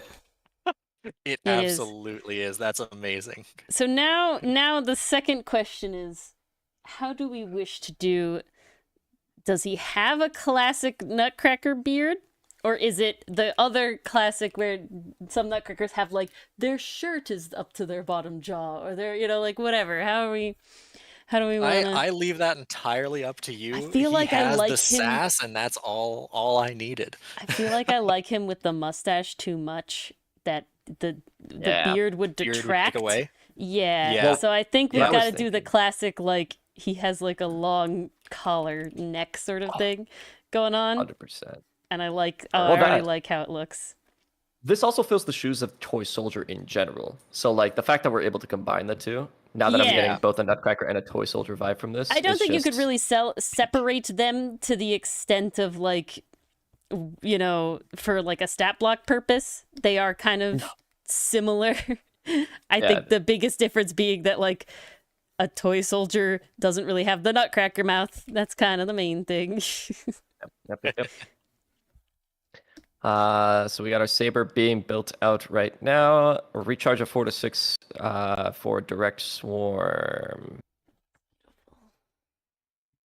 15 feet can move and take any action from its block. So tactician, very tactician adjacent. I like it. That's actually- Forward march. So in addition, when it moves, the swarm around it can move as well, and it has the ability to construct more soldiers, more nutcrackers. I like this. Very good. Yeah, I'm happy with this. Okay. Does he have a name? Oh, does he have a name? Oh man, yeah. He's got too much character to not have a name. Is all I'm saying. You gotta give him a very like Bavarian name, or something like Germanic. We can name him Batonnière. It's a it's a classic French and German name. Batonnière. Ulrich. Or Steinbach. Steinbach is commanding. All right. I like that actually. That feels very yeah, that's great. Those are like very, very renowned German Nutcracker brands. Yeah, Steinbach is like oof. Steinbach. Yep. If he has to have a last name, I don't know if you guys want one, but I kind of want to steal one from one of my characters Oh. where I named him. His last name was Von Von. But, Von you know, Von. Von. Steinbach. Von. Von Von. I He's can do it. Christmassy. I can do it. I He's could have Christmassy. it. It's reminiscent of bonbons, you know. Oh, I see. Okay. God, whatever Steinbach you Von two Von.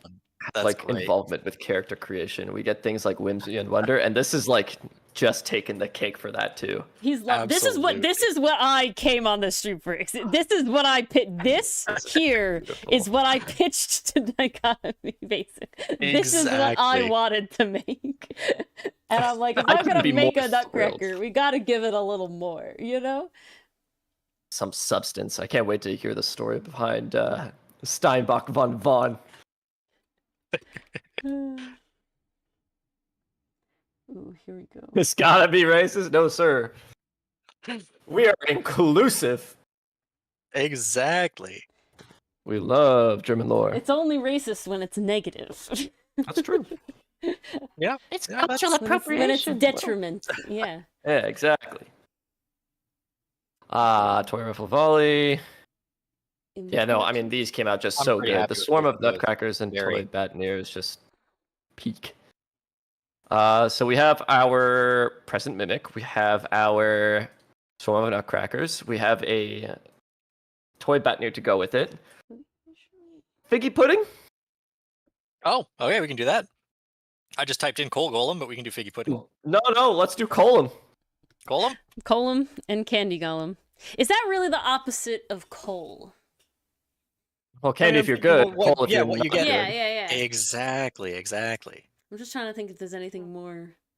Yeah, I guess it really is candy. Yeah.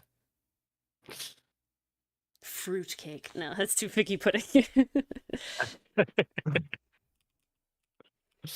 Okay, I have to figure.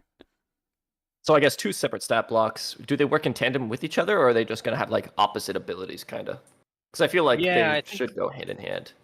Oh no, they should definitely have like a compare and contrast thing going on. I don't think they would play nice together.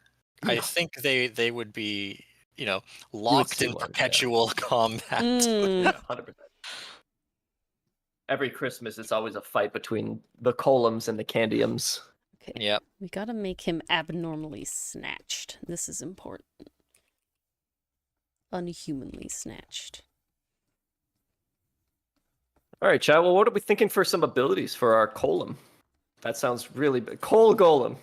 The more I say it, the worse it gets. I'm gonna look Yeah, up. guys, what do you want to put in the column? The lore. Fuck. Give each a naughty and nice trait. 100%. I guess, yeah, they're going to have like those kinds of contrasting traits. Coal Golem should get a reaction to punish evil. Whenever someone makes an attack or deals damage, the Coal Golem can cause that creature to take some fire damage. Ooh, as a reaction to somebody, like, okay, so if... Oh, yeah, I see where you're going with that. Yeah, somebody... Yeah. One of your allies, as the Coal Golem, takes damage, you can punish that. And if as a Candy Golem, you can do something when... This is really funny. Apparently, traditionally naughty American children would receive stones, sticks, and even cold potatoes in their Christmas stockings. Hey, you could do a hell of a lot with potatoes, all right? That's a gift. Yeah, but no, versatile. Specifically cold potatoes. Cold potatoes. Like iced cold potato, like frozen potatoes. Listen, all I see is an easier way to get the starch out, right? Fry them easy. But mind you, as a kid, I probably questioned that a little bit. Naughty. When a creature the golem can see makes an attack against What another was the creature. idea it had there? Interesting. Yeah.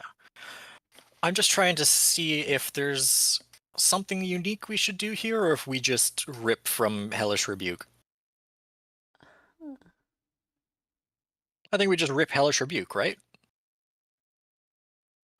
Yeah. But not specifically for itself or another creature within its range. Yeah, that's why I've had to put it as a separate reaction instead of just giving it the spell. Yep, that makes sense. So interesting little thing. It doesn't seem like there's a very specific like lore behind why coal is for naughty children, but it seems the most common sentiment is the fact that it is actually Santa giving you coal from your own fireplace.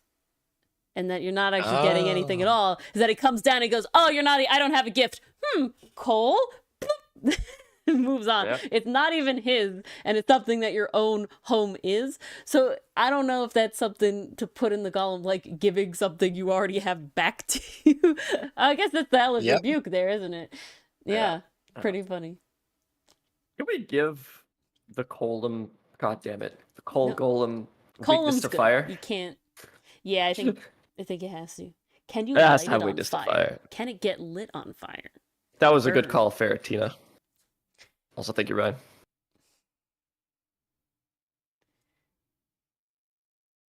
Boil and mash and sticking them in a stew. Yeah. And I like Potatoes. Lex's idea of Candy Golem being like an opposite of Silvery Barbs, where it could force an allied creature to reroll a saving throw if it rolled really bad. Hmm.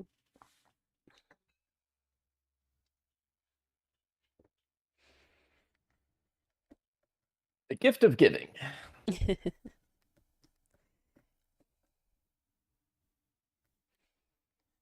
And the creature, yeah, it's Hellish Rebuke. Targeting the attacker. If the attacker fails its save, its pockets, pouches, and bags are filled with coal. Oh, snap. The creature is encumbered until it takes an action to rid itself of the coal. I feel like encumbered is never actually used, you know? No, it's good. Good stuff. Yeah. Force people like to know the encumbered rules. Exactly. Okay. I'm happy with that. So what we do here...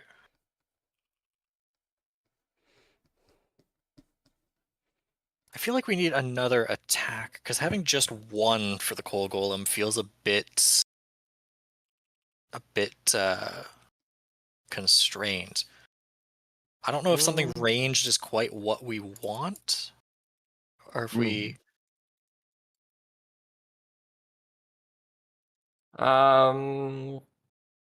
Is there a way to maybe cover the target in soot or coal? Have that do something on a melee attack? Ooh. Well, you know what? Not even on a melee attack. We make the other one just a straight up breath weapon rip. Hmm. Oh, okay. Pillars of Flame could be fun with added colors based on the current holiday. That's really dangerous as a coal golem, as a flammable creature. See, in my head, he like is fine with being lit on fire. I don't know. Yeah, that's Yeah? what I'm thinking too. Yeah. Because coal burns for a long time. We're not talking like it's Yeah. like burning out, You're you know? not gonna I'm not you're not worried gonna about do him. very much to coal by lighting it on fire. Yeah. It sticks around. One of its traits is it could just light itself on fire for extra fire damage. Or if it comes into contact with any source of fire damage. Yeah, I think the idea that something could light it on fire, right? And then Yeah. it is on fire. That would be an interesting mechanical trait too, because people would have to be careful casting fire on it, otherwise it gets a buff. Exactly. Ooh, actually, I do like that. I do like that a lot. Yeah. What do we do? Gotta Call stretch your this.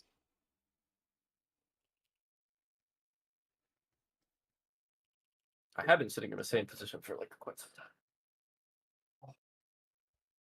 I'm getting old, man.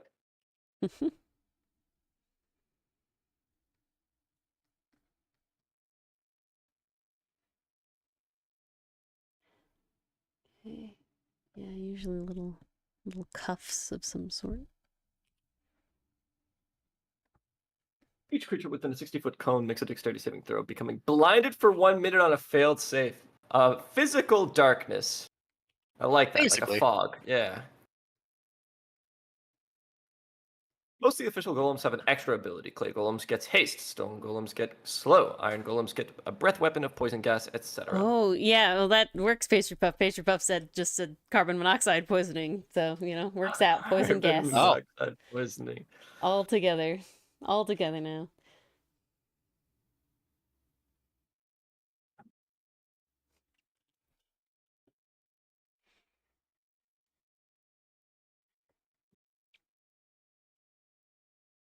Ooh, blind and yeah, I feel like being, in the vicinity of all this soot in the air. We kind of burn the lungs a little bit. Very good. Yeah. I like this. I like that it's punishing you for using one of the most common damage types in the game. That's great. That feels like baby. yeah. No, I like that a lot. We do need to also add the Oh, he's so damage lovely. resistance. Not a weakness, but a resistance to fire. What else makes sense? Golems usually have a couple. I mean, we should probably do Lashing? Oh. Bludgeoning, eh? Do golems have resistance against bludgeoning?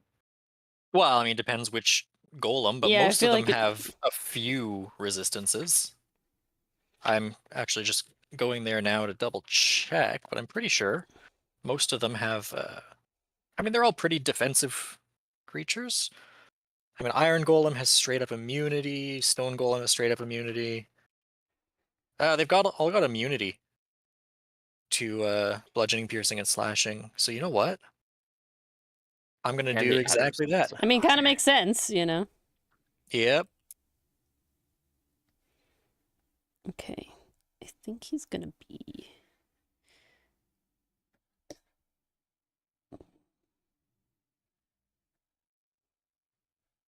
Poison, bludgeon, slashing, piercing from non-magical. Very good.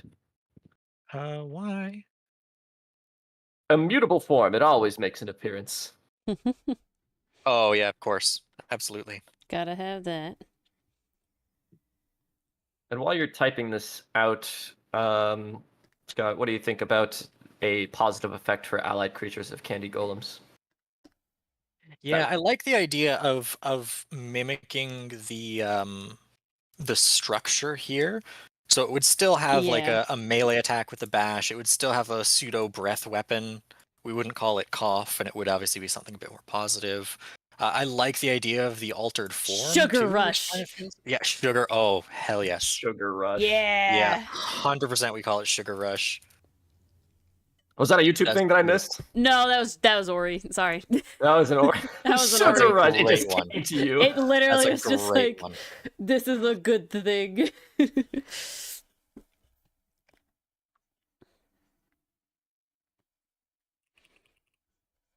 Yeah. Mint breath. That minty breath sounds kind of cool. I like that. I do like mint breath actually. Yeah, I mean Minty it breath. would be a On theme. yeah. Well, let's see. Very on theme.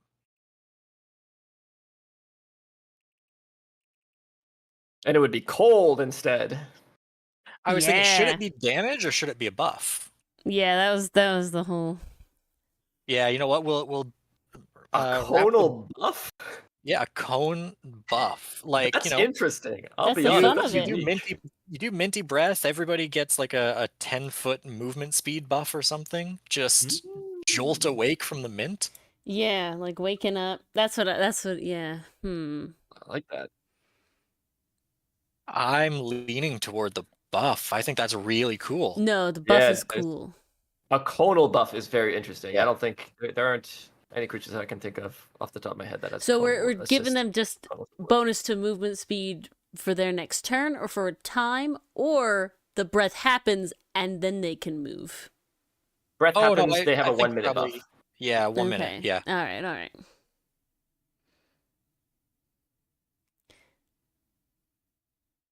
And then that way, yeah, there it is. We can add a limiter to it. Yep. Multi-tech, Sugar Rush.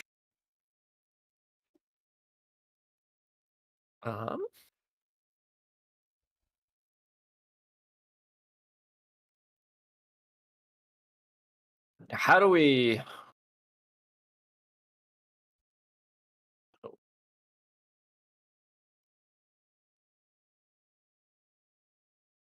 How do we, like- Ooh.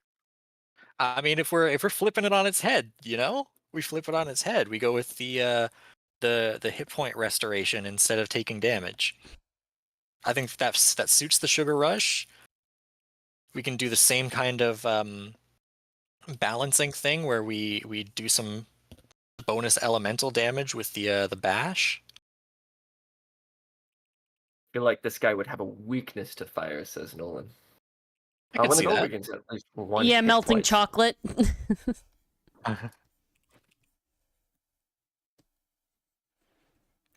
It is invigorated with sugary energy for 1 minute.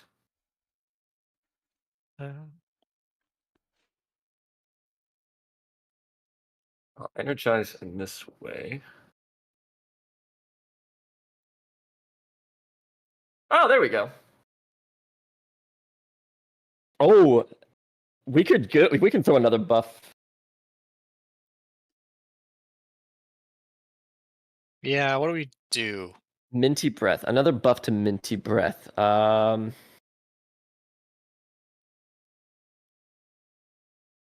Sugar rush. Minty breath. I don't know how strong ideas that are coming to mind, because if we're pushing the like it wakes you up and it does whatever, is like you can make an attack right then, but obviously it only works if like you're within the range anyway, so it wouldn't be necessarily incredibly strong, but it would be Oh, on a actually, case by case rushing basis. things within our creatures within the radius of other creatures could use a reaction to make an attack. Yeah, something like that, I- where you just I get was to do actually it right just yeah, I do like that. Let me float this though. Based on what you said there of like, waking somebody up. there. How about letting anybody in the area repeat a save that they would normally be able to get to repeat at the start of their turn? Oh, a Kind of saving just throw an hit. extra shot. Yeah, just an extra shot of energy. Be like, hey, snap out of it. Yeah. Oh, okay. Allows creatures Yeah. within its range. Allows affected creatures to repeat. That's cool. I like that. Something sticky for its other trait. I like the idea that if you expose it, because I know we have I guess Black and Embers is when the golem takes the golem takes fire Yep. damage. I mean, it has a mutable form, so there's the thing.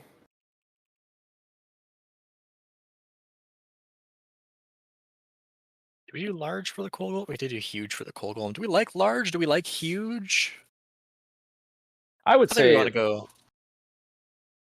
I would I say think large most for of them are both. large. Yeah. Yeah, Okay. large for both, I think. Imagine a one-shot where two separate teams of adventurers are on opposite sides of a turf war between a bunch of coal and candy golems. Love that. That's Pretty crazy. epic. That's really fun. Yeah. The war between naughty and nice. That's Get him straps. yeah. That's a one-shot waiting to happen.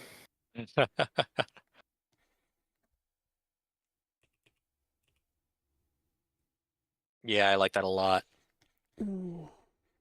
Well, I am very excited to finish fleshing these out, but I just saw the time, and it's about time we do the recap and wrap up. Yeah, I think we're pretty good. Let's tune in over to Ori's stream real quick before we do our wrap-up, just to see Yes. what we have cooking. Let's I'm please. still working on Steinbeck. Yeah, this is what I wanted to see. Love this. Okay. I'm excited for Steinbach. Because I love him. Look at him. He's beautiful. Wow, man, he's so regal. So He's regal. great. Yeah, he's got to direct all Absolutely. these Nutcracker boys. Got that nobility built in. Love this. Yeah. Yeah. So we'll Yeah, have to that's keep our spectacular. eyes absolutely peeled to see what Ori cooks up at the end. But let's go through one by one. I'll let you guys take care of Ziesi because that was pretty much a character, an existing Oh, character. I mean Yes. that is very much just like slight ideas. I'm gonna have to add a lot more to ZSE, but starting out pretty high in Dex Charisma, just to have that false alchemist vibe where she's secretly a sorcerer, but casts her magic through those baubles, so it feels like alchemy. I've got that glass bauble as an actual attack, just a thrown weapon, which is a really, really fun way to tie that in. Yeah. Random not random, I guess. It'll be DM dependent, whether it's cold, fire, lightning. I don't know. Do you think we should add in some other types, Ori, or do you think keeping to the trio is kind of where we should? I'm gonna remind myself of her colors. I mean, you got cold, fire, lightning. I don't know Yeah. what green and orange would be necessarily. Orange is one I don't normally put with things. Green could do acid, could be interesting. Yeah, acid is easy enough to throw in there. Orange is always the one that kind of gets the short end of the stick, because there's nothing that like you immediately. Yeah, that's where I would be going. Sonic is usually an orangey sort of thing. Yeah, thunder. No, Sonic is blue. No, that's cold. No, I got it afterwards. Yeah. Well, Sonic is not in D&D; it's Thunder. So yeah, I'm okay with Thunder being orange, and then you have the three of them, five of them, because those are the colors she has. So I think that works. Perfect. Checks out. Okay. Then yeah, I'll throw together a list of sorcerer spells for the spell casting itself. We'll figure out some extra little quirks to make her really interesting. But for now, just off to a bit of a start there. The gift box mimic, I want to take this one because I really like how this came together. I agree. Obviously, it's going to be just your mimic basics: monstrosity, shape changer. It's got the usual shape changer trait, adhesive, false appearance. All mimics do. But I really love what we've done with Naughty or Nice. When something is subjected to that adhesive trait, it either takes some cold damage or it gets a wonderful present. And to make that happen more often, to make it more likely, it has the gift wrap action, which is using its long-ass ribbons to pull you in and get you stuck to the gift. Yeah. Actually, I saw that Ori was working on some gift mimic art. I was. Oh, yes. Yeah, we can see those for a second. There's too many. I have way too many things. And none of these are in the folder they should have been in. Lovely. All right, there we are. These are the various. Oh, adorable. Cracker. Yes, I loved the Christmas cracker one. And then you have just kind of like, the classic tubes for like a wine bottle or something. But then you, of course, the classic package there, just sort of reviving. I like think the idea of so fun. The cracker being multiple mimics, just like two mimics roll into one. People try to cracker, but they, and it's two of them. Lose their hand. Yeah. Love this. Yeah, I saw the little sketch. Well, I mean, I guess they're still technically sketches, but like I saw the beginning workings of the actual box itself, but I didn't see the little guys beside that. Mm-hmm. That is great. Awesome. Love that.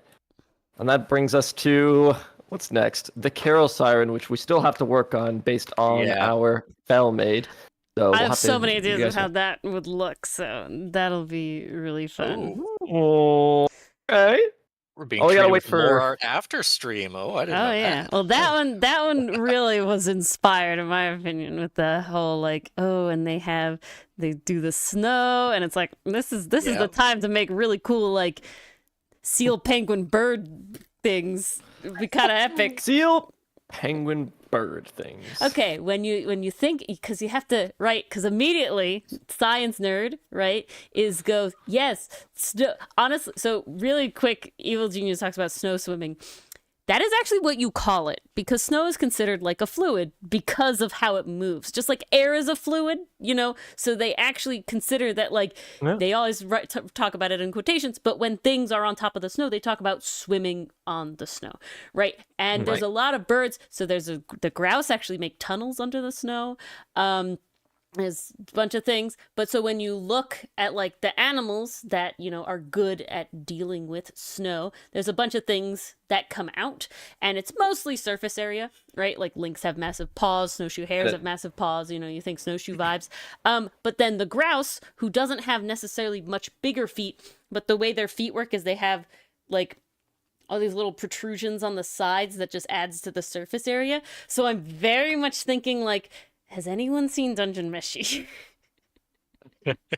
There is a thing that gets built, and it's basically like a long worm, and it flies, but it's like a long worm sort of thing, and then it has these like paddles on the outside. So I'm thinking very like we have the tail, but it's like spreads flat. Also, like, I don't know if you know, some snakes can flatten themselves so they can glide Yep. through the air. So we're thinking like this sort of like flattening spread vibe so that they can really, but they can like, they have the ability to put that out or contract that so they can dive or they can, you know, penguin glide on top or they can dive into the deeper snow. So these are the brain things that I was going for.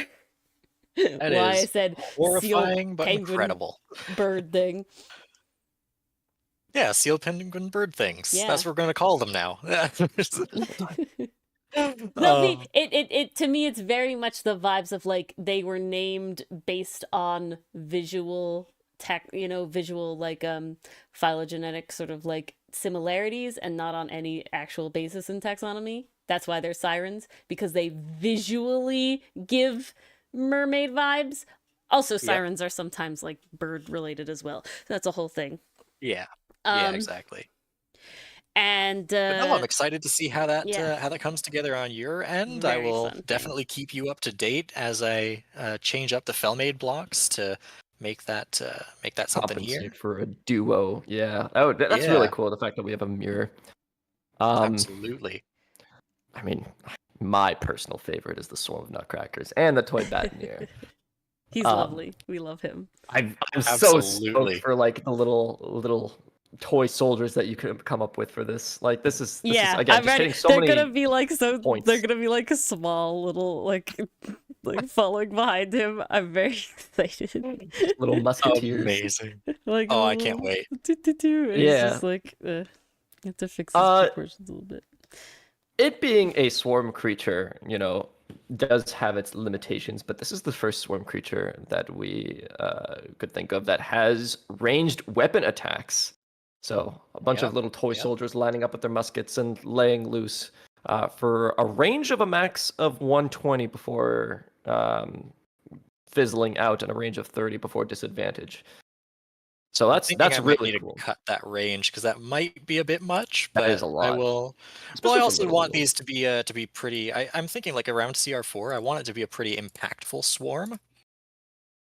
But I'm not sure. I always tinker with the numbers. This is just to get base ideas down. Pastry Puff. And of course, whenever it uses its attack action on its turn, every other construct in its space can use its reaction to make a single attack, which synergizes really well with our toy Bataneer. But I'm talking. I was talking about the Batananananir. Marcilla made. God her damn little it. familiar. I love this thing creature, for but man, you know what? I'll let it slide for today. Regardless, this being effectively the leader of the bunch, but works independently on its own with other swarms as well, has the ability to construct its own swarm of nutcrackers within 5 feet of it. But they do appear with half its hit points when conjured this way. So they do work ideally together, so that way we get the full effect between the two. But if you have another swarm in the Bataneer space, then it works really well for its forward march abilities and direct swarm abilities, which basically causes other creatures to move alongside it as long as it's sharing its space on its turn. But they cannot obviously exceed the Bataneer speed. And direct swarm, where taking inspiration from our tactician class, it can direct another swarm within 15 feet of it to use any action from its stat block. Yeah. Yeah, my personal favorite. That brings us to where we finished out the evening. The coal golem and the candy golem. A naughty and nice, ending out on a perfect dichotomy. Because, we kind of had to, didn't we? They said the name of the show. Simple creatures, us. But yes, so the coal golem is going to be a really, really fun one. Very offensive, very punishing for, striking out at it. The blackened embers is going to mean when it takes fire damage, it sets a light. While it's on fire, it is going to do crazy fire things, more fire damage on its breath attack, which is really going to be scary to come up against. Faced with the errors of your ways, which is so perfect for a, as really is going to cool be mechanic. Yeah, it really punishes players. I have to interrupt up? a second. Yeah. Only YouTube people heard it, but I opened the website because I was looking at Nutcrackers for reference, and the website started making like the blowing cold wind sound effect, like the whoosh whoosh noise, and it was the second when you're like talking about like breath attacks and stuff. So I didn't realize it was the website. I thought it was one of you.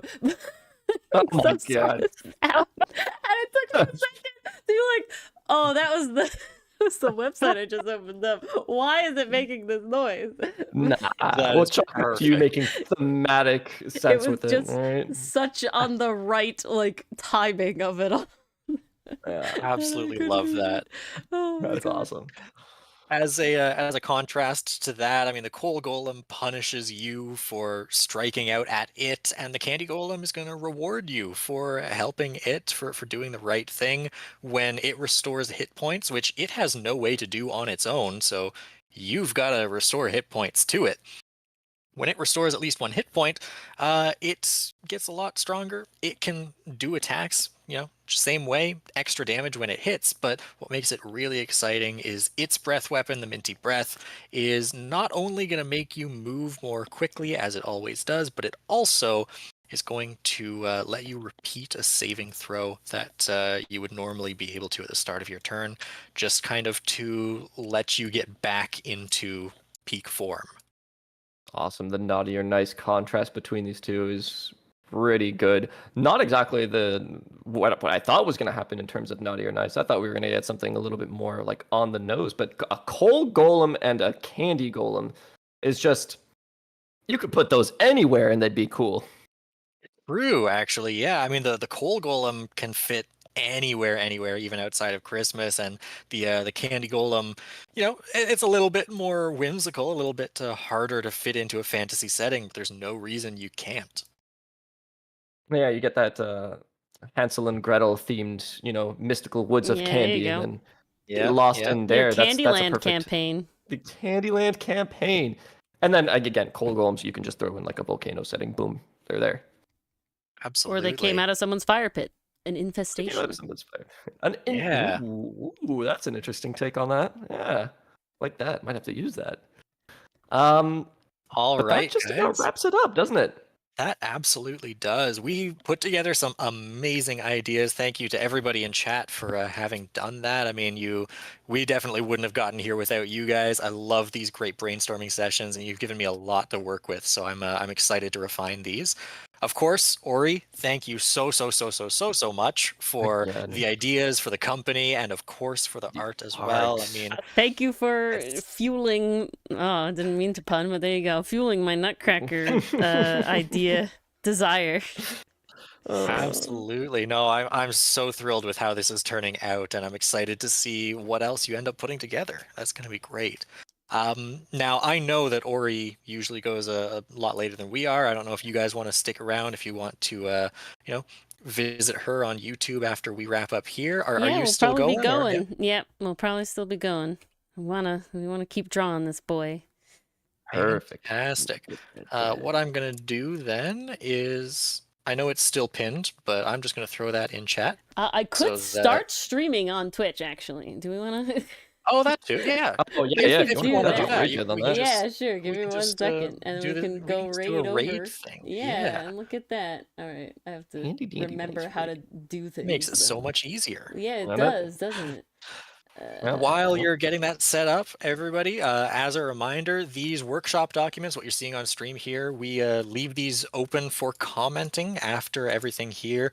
I don't even touch the document. Nothing gets changed. So this is going to stay exactly as it is, and I work off of this to make the final releases. So if you have any ideas, if you have something you want to add, suggest, change, throw it in the document. I'm going to be enabling commenting as soon as the stream ends so that you guys can throw your ideas up on the doc itself. And of course, that is in the Discord. Let me do the thing. That thing.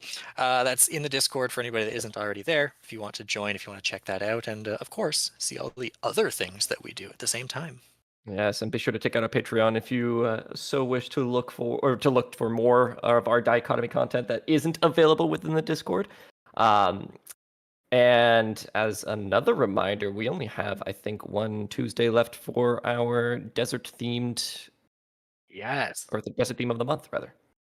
Exactly. So yeah, this Tuesday, the 26th, is the very Is the last last one. Tuesday. Yep. It is going to be really, really exciting because this next one is actually what inspired us to make this the theme in the first place. Our artist Molly came to me with a really, really cool idea like 3 months ago, and we've been wanting to do this ever since. It just kept getting pushed back and back because we had other ideas for other themes.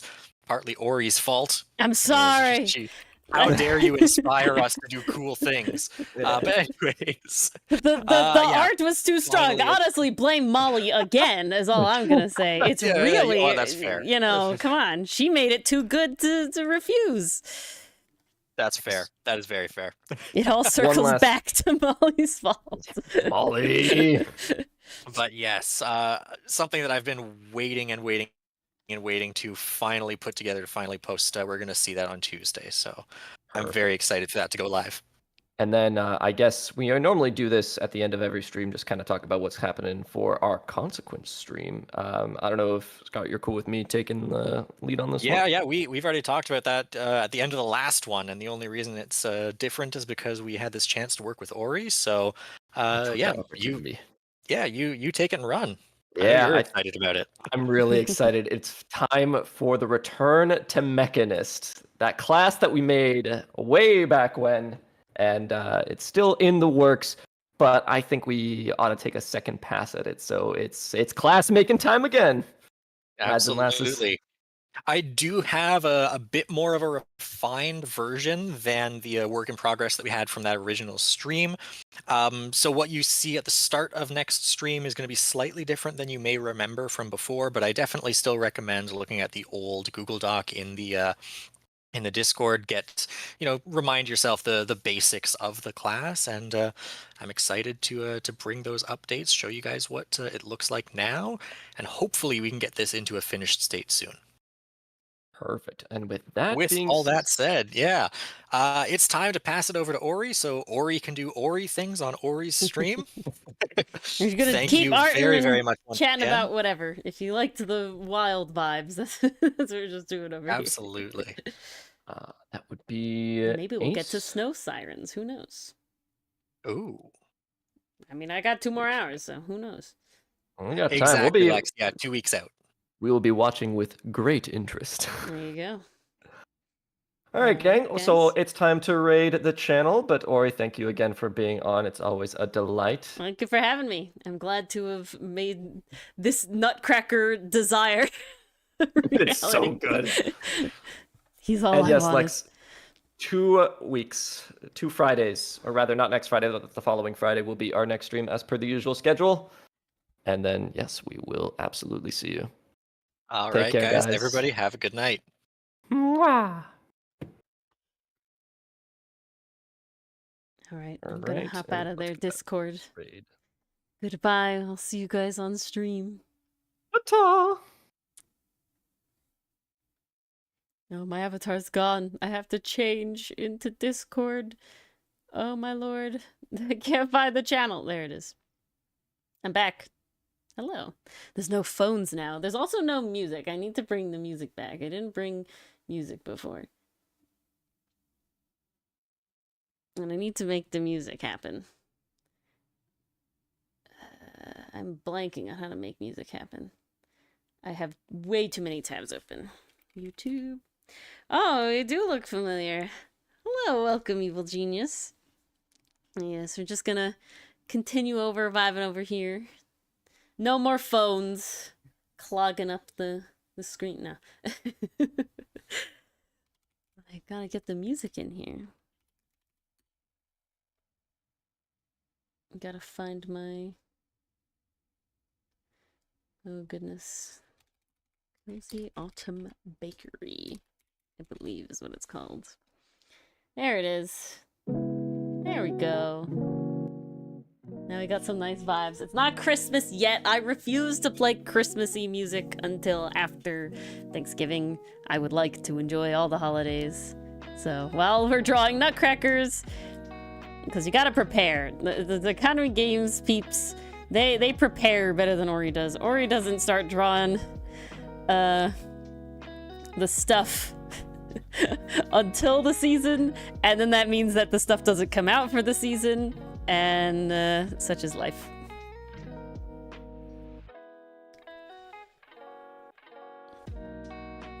Hey, Dichotomy, what are we doing here? We're getting Christmas stuff started and going so that in the winter you can set it out. I didn't even manage to get to Halloween stuff this year. All of my yeah, okay. Yeah, and the scheduling could have made it later after Christmas. You know, it's the whole thing. You didn't try to do... No, you did not try to do this near the end of December. This is lies. This is slander. This is libel. I'm sorry, it's written, so it's libel. It's recorded, so it's libel. Don't come in here. Spouting libelous things. The end of December. Psh. Look at him go.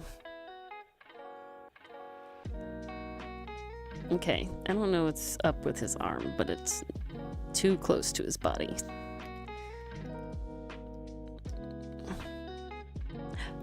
Welcome aboard, Dusty. I mean, the Nutcrackers, so... You're here for the theme. So he has a saber now. I don't know if he's holding his saber or not. That's the question. Is he... Because originally I had here, because he's the bâtonnier, I was going to have him holding the baton. But since he's no longer... He's got a saber instead. Is he holding the saber? Or is he just... Because I feel like when you hold the saber, it's really... Like, he's really got to go up and up and up off the screen. We could change... Maybe I'll try and change his hand position. Maybe that'll help. Because then we can add it. If we make his hand... How do you hold it? You hold it... You just like... Straight out. Whoops. I removed all this stuff. There we go.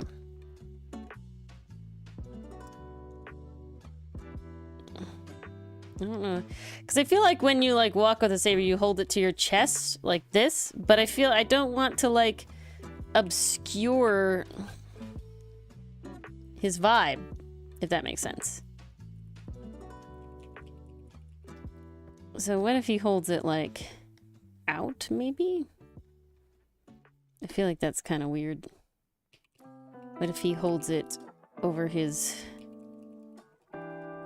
shoulder?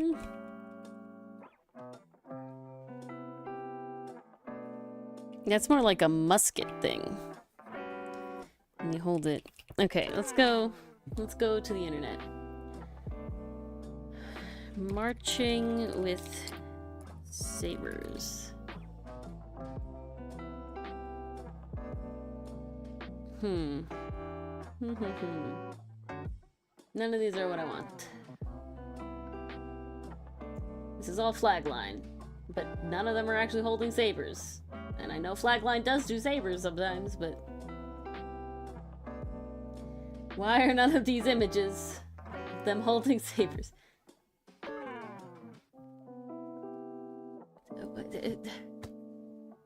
This is a trumpet! This is not a saber. Oh my lord. That's a musket. A rifle. Okay, well that was vehemently unhelpful.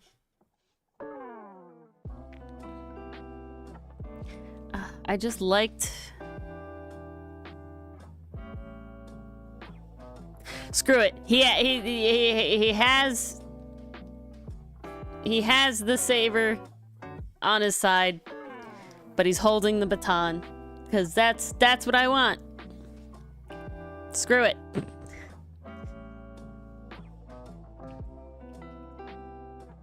I think they normally like curve something like this. And then they have the little guard thing going on. I feel like that guard is forward. Yeah, that looks better. That looks more right. And then he has his little marching baton. Because I feel like that's just better. I like it. We're keeping it. Look at him go. This needs more detailing happening. So he had way more detail here. So kind of... I wonder if my character design class is paying off. A lot of times you just get like all that stuff innate. Not innate. Innate's not the word. But like in your brain, and then it's like, oh, you don't need to think about it. So I don't know if I'm thinking about it enough or not. The angle of the hat is kind of weird, but we'll have to fix that in another pass. Okay.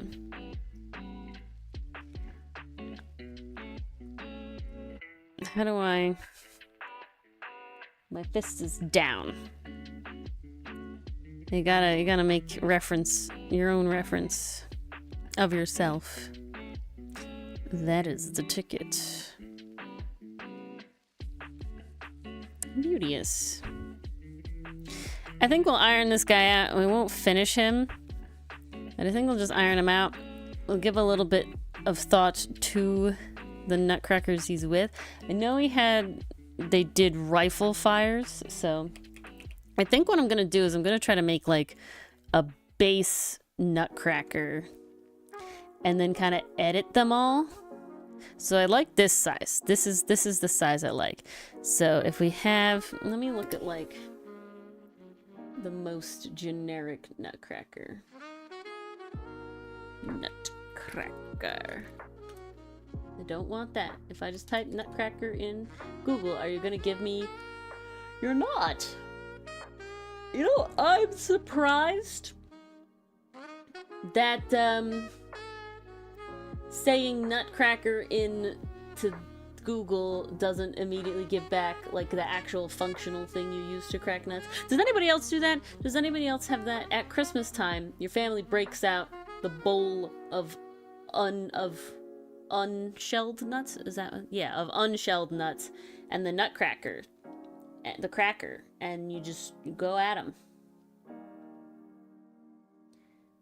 These are all very funny. That one's a good vibe. Do they have his same hat, or are they all, like, how different are they? That's the real question. So I think we kind of have this. They're kind of... Yeah, okay. They're, like, pretty square all the way around, I think. So you have like the hat area,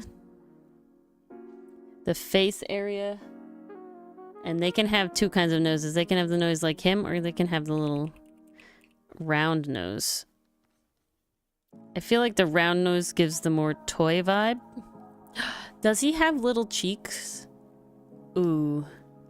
Do we give him little cheeks? What about like ruching like that?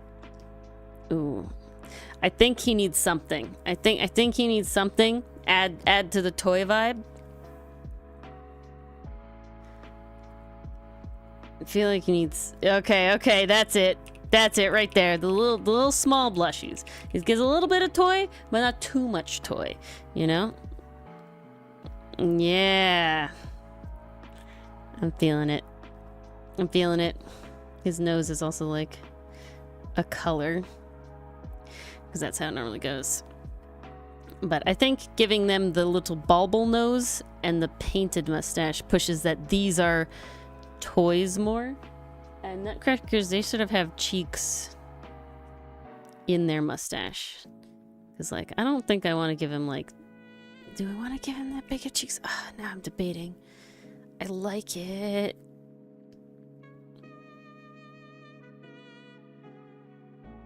The struggle is real, folks. The struggle is real.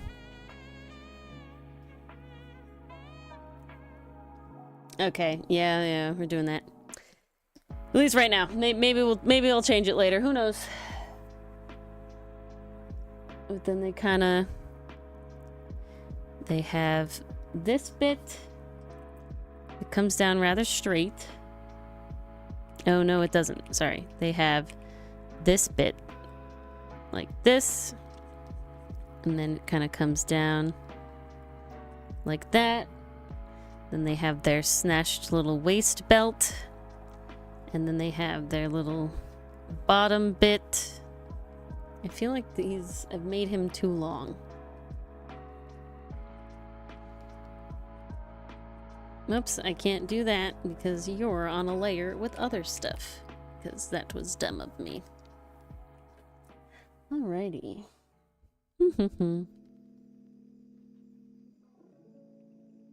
How stiff do we make them? Because sometimes nutcrackers have bent knees. But most of the time they're pretty stick straight. So I guess the question is, like, how walkable are these nutcrackers?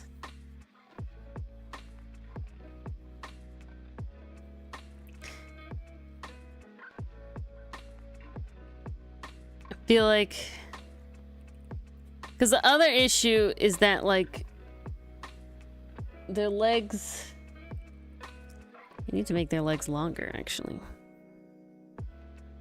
Their legs are fairly long. Well, I guess it does depend on the style of nutcracker. I liked them when they were shorter. We'll keep them shorter.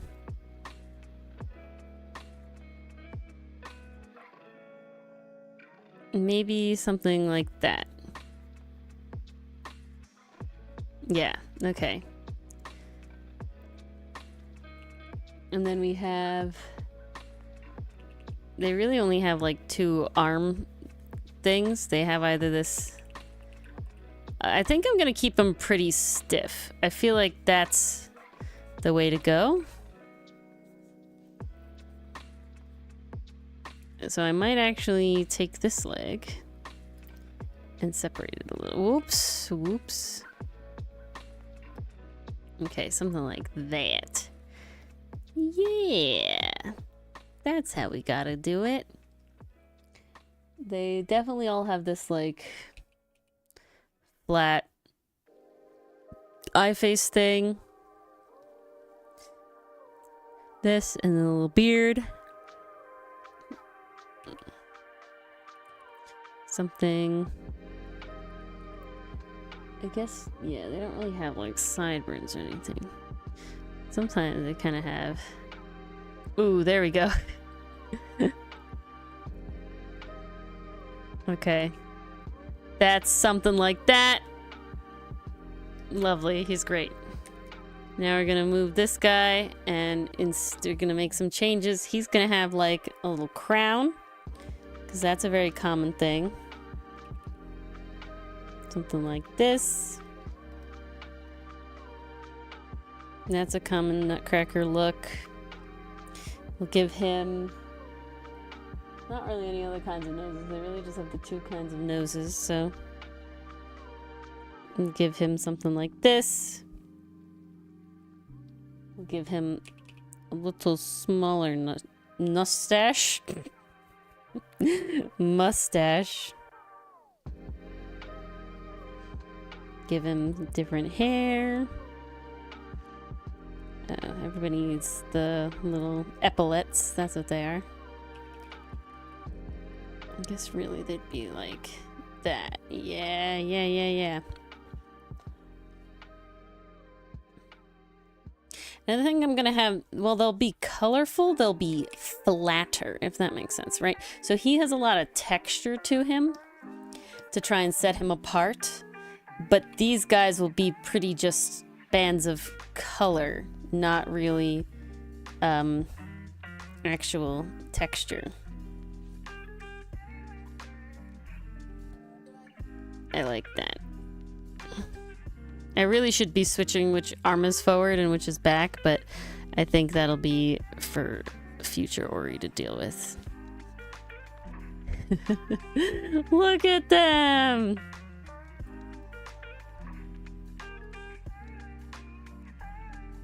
Oh my god, I'm in love. They're so good. How many Nutcracker variations do you think there has to be before they're not suspected to be the same? I like to paste, thank you.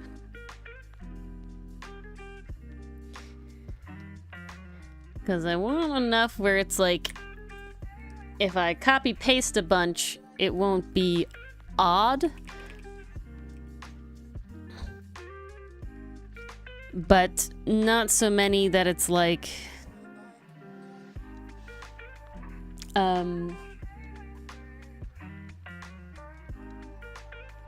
words, you know?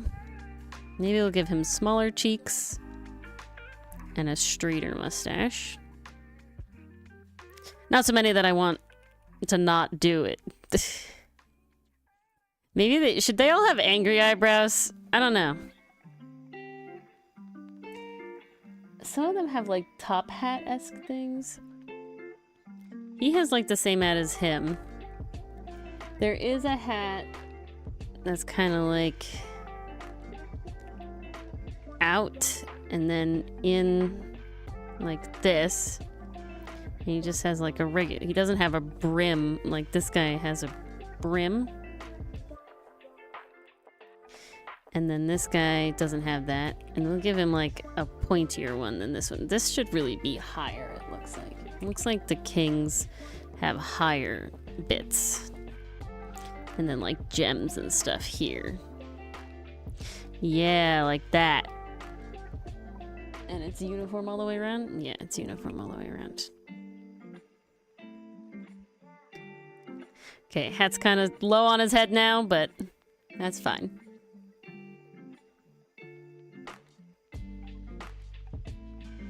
Same but different. Same but different. There'll be different colors, but all in a similar color palette. Look at him go! Alright, so I want to do something here. And that is we have the variation in certain things. So we have 3 noses. We have round nose, which is honestly more like kind of flat-ish round in the front. It's not like totally round. That nose, we have what I did like a little triangle nose, and then we have the classic sort of like rounded nose. So we have these 3 noses, 1, 2, 3. You have the 3 hats of like the conductor hat with the brim. We have the crown. Because I think what we can do here is we can mix and match these over and over again and get the things. And then we have the like rounded poof hat like that. 1, 2, 3. And then we have 3 different hairs I've given. We have like Lord Farquaad hair. We have like kind of scruffy hair. And then we have kind of smooth hair. 1, 2, 3. And then we have super curly mustache with big cheek. I'm not gonna add the cheeks separate they're gonna go together. Then we have like smaller curly mustache with big cheeks. And then we have kind of small, more straight mustache with little cheeks. 1, 2, 3. All right, so let's mark down this guy. This guy is a 1, a 1, a 1, a 1, a 1, a 1, and a 1. And this guy is a 2, a 2, a 2, and a 2. And then this guy is a 3, a 3, a 3, and a 3. All right. Now that I have this sorted out, let's make some nutcrackers, boys, girls, theys, everyone, peeps. So if these are the nutcrackers we have, what combination should we do? Y'all can pick in chat, or I might just start going down the list. I don't think I'm gonna hit all of them, because that's a lot of combinations. I don't even know what the math is there. What is it? 3 times 3 times 3 times 3? Is that how I do that math? I forget probability. Yeah, because this would be 9, 27. What's 27 times 3? Jesus. 60 and 21 is 82? 81? 81. We're not making 81 nutcrackers. Sorry to disappoint. Maybe I'll get like 10. Maybe. But yeah, so pick. Let's get some combos. We already have a 1 1 1 1 and a 2 2 2 2 and a 3 3 3 3. So we need a nose, a hat, a hair, and a mustache.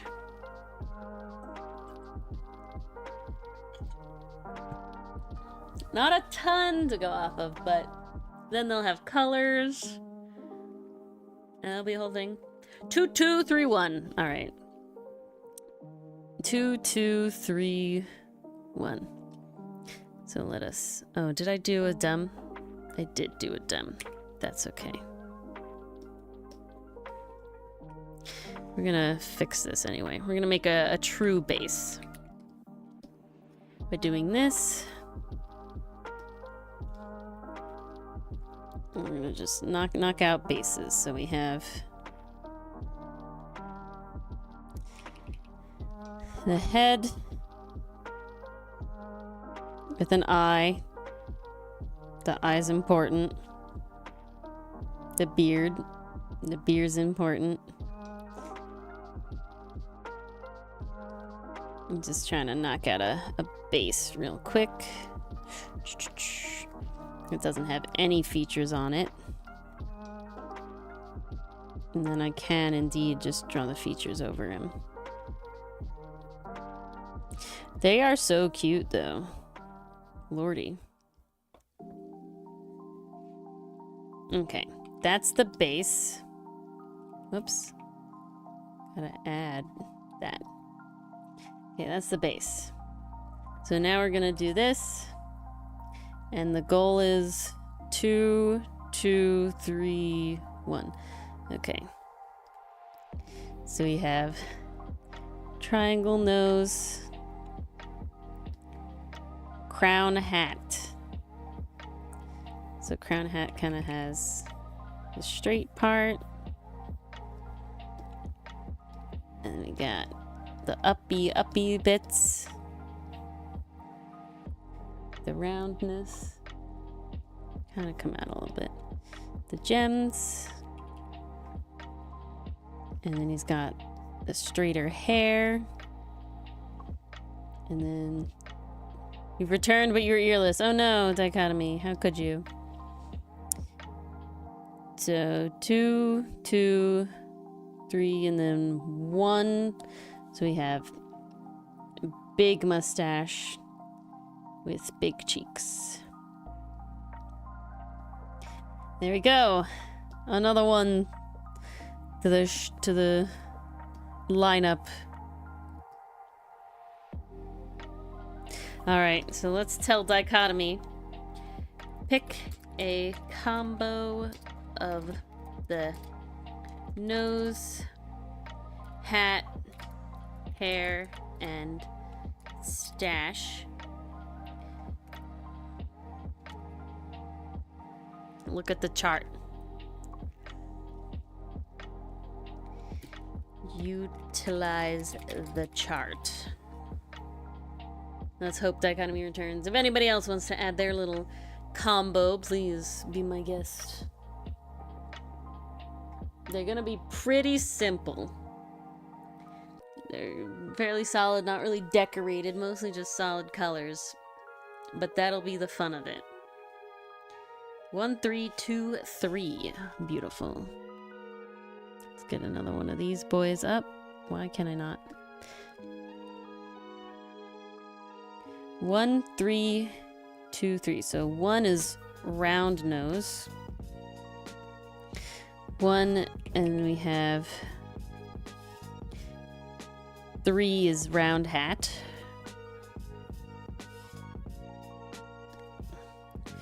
Round hat.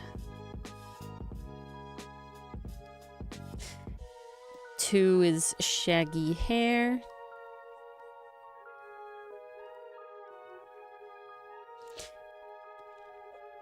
1, 3, 2, 3 is small. Let me fix that. Small stash with little cheek. To the lineup.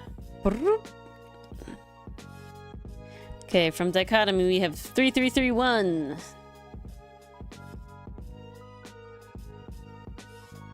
So we shall have 3 is the classic nose. 3 is the round hat we just did. We'll probably have to make sure that the hats don't duplicate in the lineup order because I feel like those are the most iconic feature of everybody. So I'll have to change him out with the order of somebody else. 3, 3, 3 is the straight hair. And then 1 is big mustache with big cheeks. Okay. Move him back, but somebody has to go in between them. So somebody else give me a hat that's not the hat 3. And a combo that's not the hat 3. 3, 3, 1. This was 1, 3, 2, 3. And this was 2, 2, 3, 1. Those are the combos made. That was the combo thing. I want at least 1 more. Maybe 2. Definitely 1 that doesn't have 3 as a hat. Give me, we're no more 3 as a hat. No more 3 as a hat. We have enough. We have 3 hats. I need some of the others.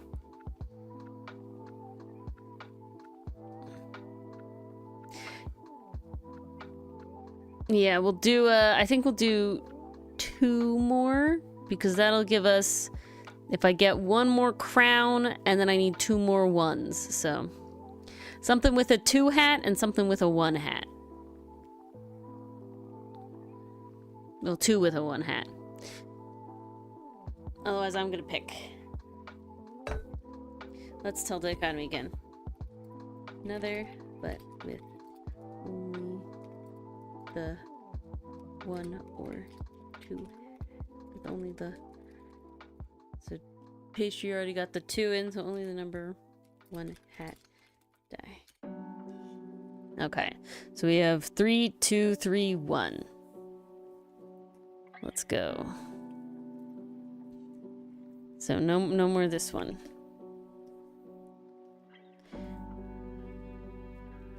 Three is classic nose. 2 is this one, the crown. Boop, boop, boop, boop. Ah, 6. Yeah. All right, there we go. 2, 3. Chill hair again. 1. Big swoop of mustache.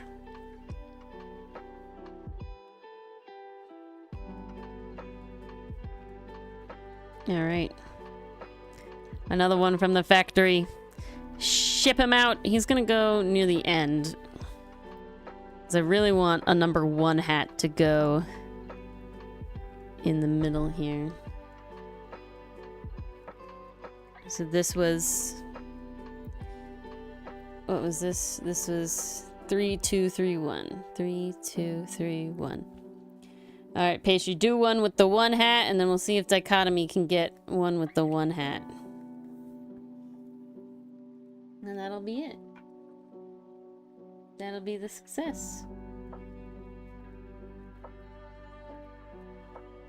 1, 1, 1, 3. All right, Dichotomy likes his repeating numbers, don't he? Ah. Okay, and then a 1, 1, 3, 3. Great, let's do it. So we have 3 1s in a row. Oh, okay, Dichotomy, sure. So he has a round nose, 1. He has the brimmed hat, 1. 1, 1, 1. Oh, good, we got another swoopy hair guy in here. 1. 3 is little mustache, little cheekies. He'll go in here. 1, 1, 1, 3, and then Pastry has 1, 1, 3, 3. So we have 1 is the little round nose. Look how cute. 1 is the hat. Like this. 1, 1, 3, 3. You like the smooth hair, don't you, Pastry? Then 3 is little mustache with the little cheeky. Oops. All right. There we go. 1, 1, 3, 3. Beautiful. There's our little literal marching order lineup. There he is. That's what we have. You know? I'm digging. So what we're gonna do is Ora's gonna take 30 seconds to get some water and to grab some chocolate because she's hungry, or an ice cream. Ooh, I might grab an ice cream. Ooh, I might do that. And I will be right back after these commercial messages. Ace Tooney.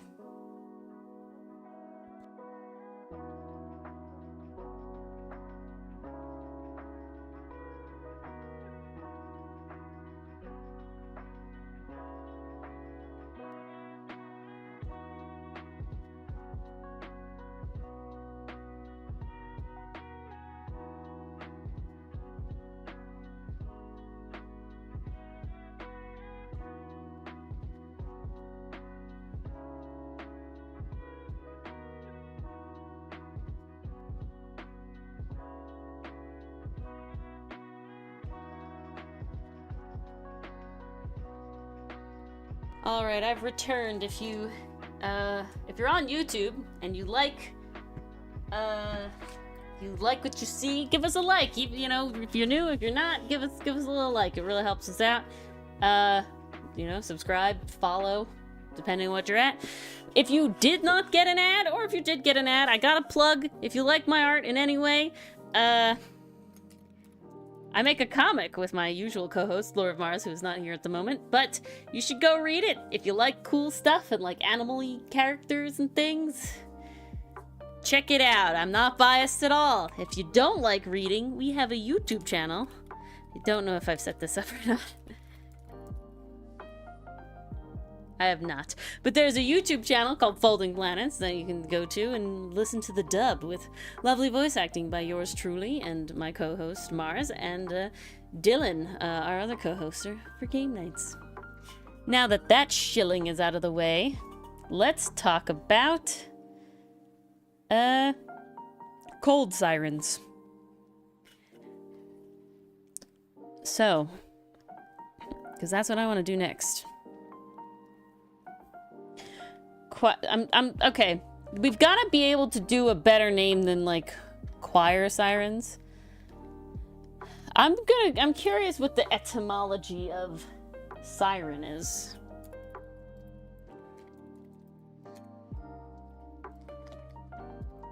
You know, yeah, sometimes they have like feathers and stuff. Snake. Interesting. Okay. He comes from snake. I'm curious if there's any other, like... Siren... What are the definitions specifically? Definition. I can spell. Signal or warning.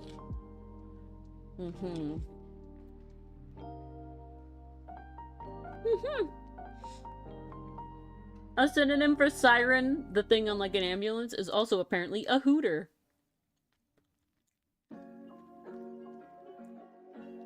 An eel-like American amphibian with tiny forelimbs, no hind legs, and external gills, no muddy pools. I didn't know there was an animal thing. Huh.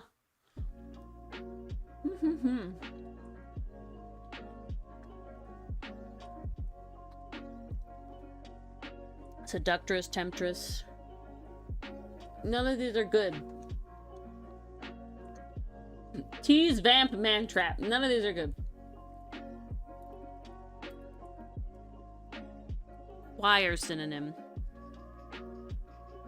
I'm just trying to think of like, what are other words for like a solo? Aria?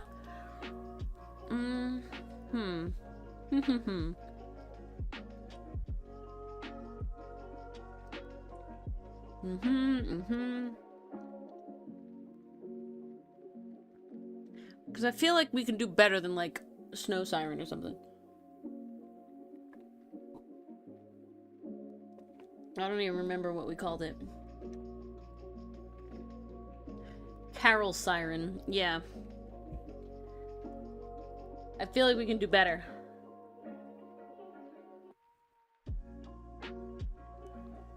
What's a synonym for carol?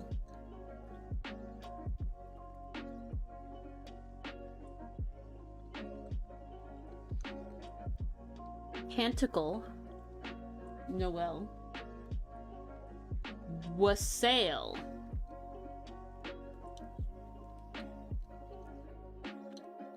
Oh. To go to from house to house singing Christmas carols is to go wassailing. Wassailing. I don't know how you say it. Wassail. Wassail. To go wassailing.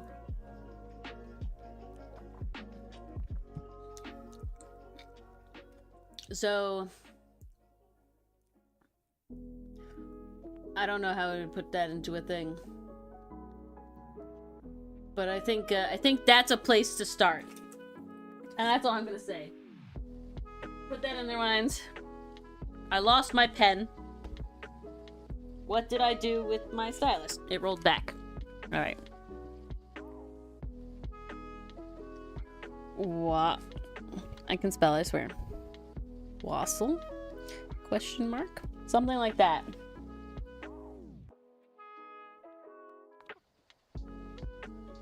So you got like mermaid, right? I don't know if there's any other synonyms. Mermaid. How did you get fell made? Dichotomy. What is your... How's my rhythm? My rhythm is pretty good. I got rhythm. I got rhythm. I got rhythm. I got sunshine in blue pastures. I got my man who could ask for anything more. There you go. What is your etymology for fell-made? Beautiful. Federico Ariel Cotone. Federico Ariel Cotone. There we go. I got there. Maybe I completely butchered that, and if that is so, my apologies. Federico. Roger Federer. All right, gotta design this. I'm definitely thinking. Okay, I want to get like a fluffy seal. I want to get like a Arctic seal because they're cute, and I think that is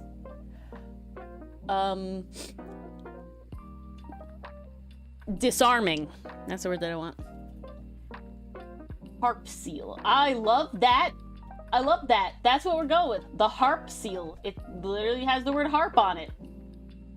Oh my god, they're great. Harp seal. Harp seal. Oh my lord. Is this actually a harp seal? Oh my lord. Alright, alright, alright. Look at the orb. Look at the orb. Just look at him. Oh, he's so good. He's so good. He's so good. Oh my lord. How dare seals be so heckin' cute, though? It is crazy. Ooh. Cause I like the patterning they have. Look at this cool pattern they have. I like it.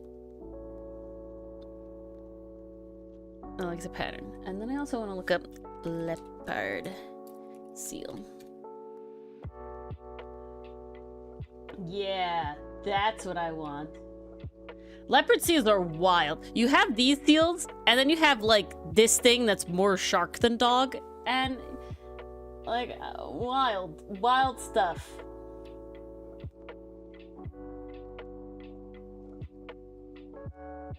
This is crazy. Crazy things.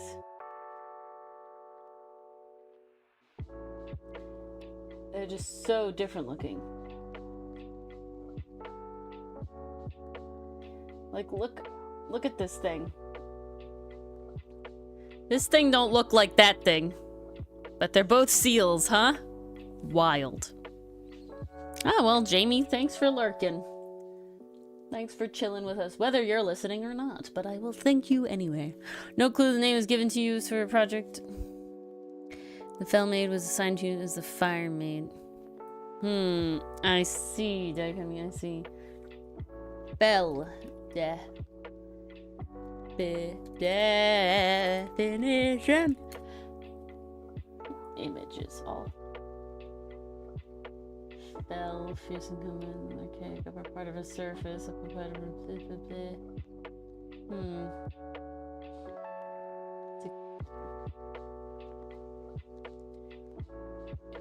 Fell etymology.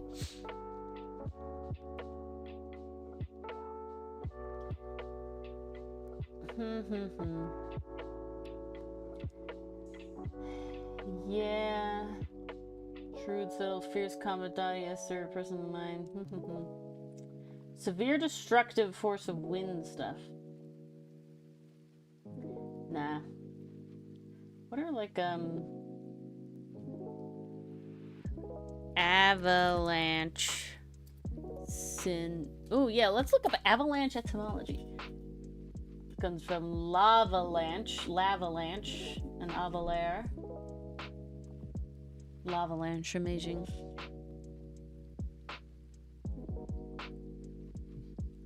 Acme. Do you have ears again, Dichotomy? Something like avalanche. Avalanche synonyms.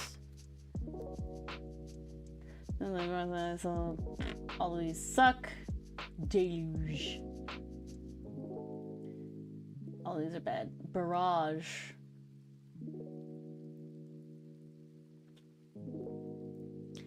Acmaid, Fellmaid, Mermaid. For mountain, blank, and sea. Acmaid is just odd.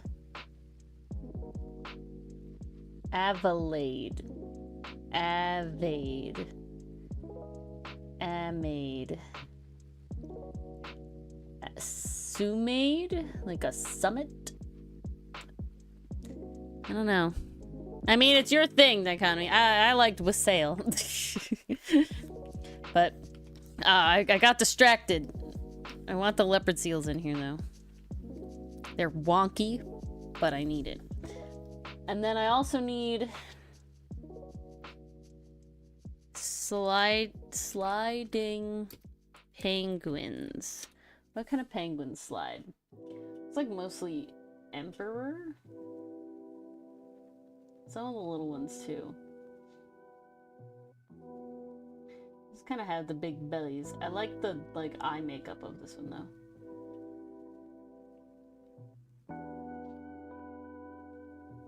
Look at him go. Penguin sledding. Ooh, trivia.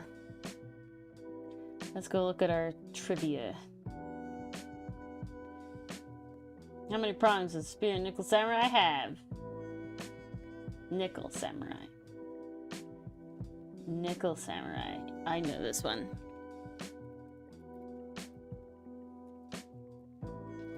Whoops.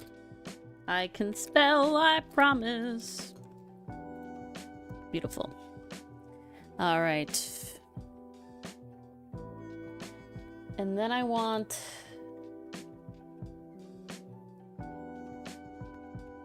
birds that take off from the snow.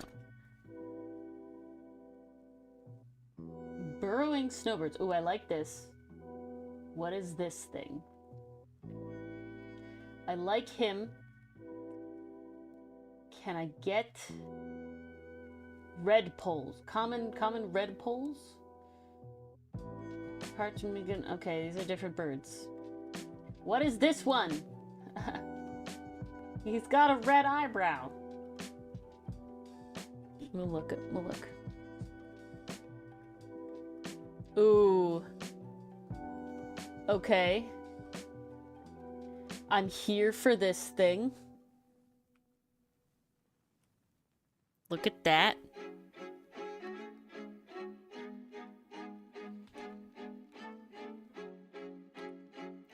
I'm here for this thing. Stop. I know we're compiling a lot of references, but I promise it'll be worth it. And then what is this one?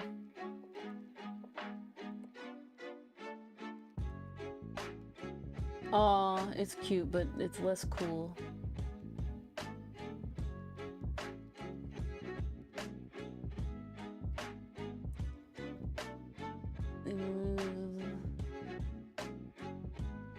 Okay. I think we're good at the moment.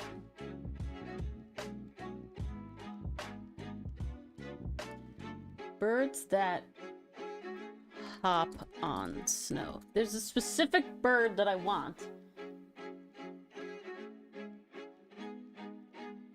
That... Oh, is it you? No.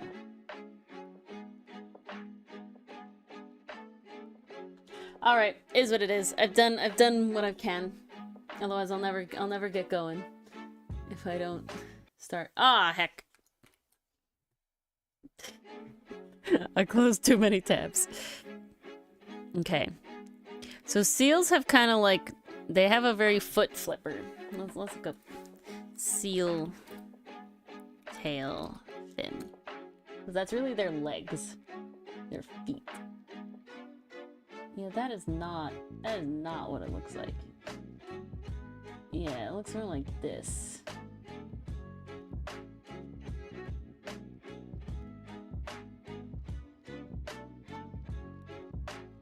These are like on top of each other. Okay.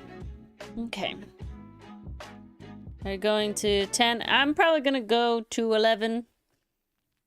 Nothing else. I mean, that's technically... I don't have anything else that makes me have to stop early, so... I'm gonna go. I want to draw this thing, so... Since we only got I'm gonna take that extra hour. We'll call it an Acmade. How would an Acmade perch? You know, mermaids perch on the rocks. How would an Acmade sort of pose? I mean, a rock works. I guess that's just what we'll do for now. Jutting out. Something like that. Something. So, we gotta flip it because Ori is right-handed. And for whatever reason, it means she likes to draw things the other way. Not whatever reason. It's something to do with handedness. I just not sure what. So we do something like this. Ooh, what are the emperor penguins? Aren't the one of the things? Penguins with crazy head feathers. Yeah, this guy, Rockhopper. Okay. Yeah. Rockhopper penguins. So I think I want to... I don't know how human the Fellmaids were. I don't want to make these things, like, crazy out of the thing. But I kind of want to make them not exactly like a human with the fish, with the, you know, a seal body. I feel like that's a bit not as good as I want. So I think I'm gonna give them more of like a muzzle than like a, more of like a flat face furry kind of face. So like normally a human face is kind of like, it comes in at the eye socket and then the nose goes out and then you have the lips, something like that. I think what I want to do for the side profile of this thing is, instead of it maybe comes in but then it comes out and then the whole like mouth area comes out, because I think that's better for chomping with. So that's the goal I'm gonna try to do here. How does kind of have some little bit going on. The nose is more sort of like, I'm getting distracted on the face first, but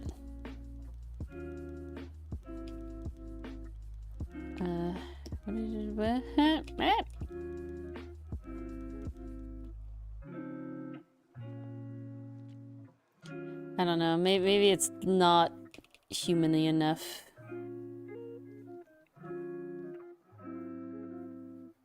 Maybe I'm pushing too far.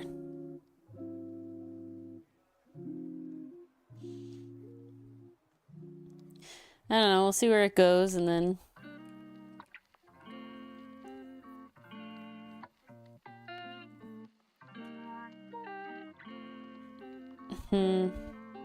Nope, I'm not liking it. Alright, we try again. We keep it a little more human-y.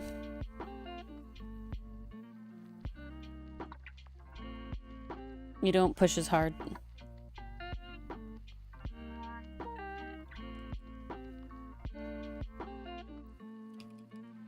The chin is kind of here.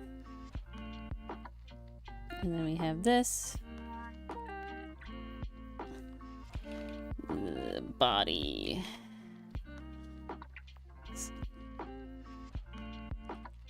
Kind of gotta swoop it. Get that S-curve in there. They have more vertebrae than humans. That's how it has to work.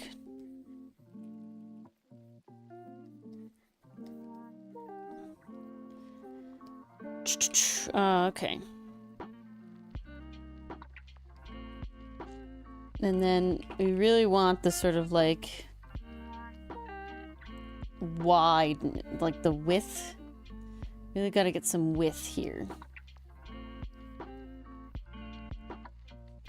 So we really gotta flip them. If I could be any bird, what bird would I be? Definitely a tough question. Probably some sort of parrot, like in the parrot group. I feel like that is where. Okay, we're going real penguin here for a minute. I feel like that's where, you know, you keep a lot of intelligence, but you can be kept as like a pet and you're colorful, versus like, you know, well, like ravens and crows have a lot of intelligence. You're not usually like you know, you're not as commonly pet material. And I don't know how long ravens and crows live, but I do know that, like, parrots live a pretty long time. So probably some kind of parrot.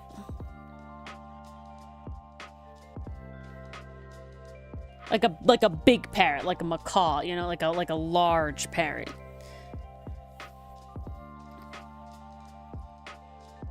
I think that would be my answer. What's your answer, Pastry Puff?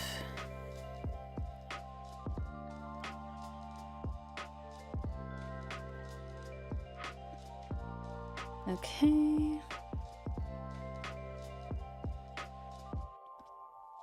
So the way it kind of works is they kind of have like flippers.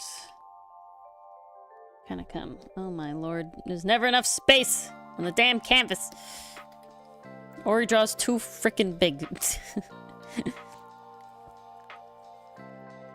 You give Ori an inch, she'll take a mile.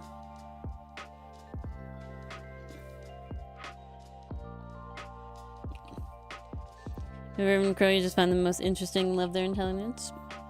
Yeah, I mean, parrots are real smart. Parrots, too, are pretty up there. I don't know about the tool thing as much, but I think I'd rather be a pet.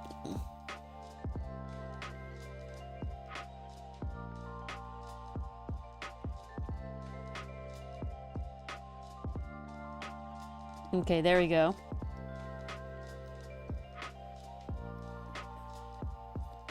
And then I want...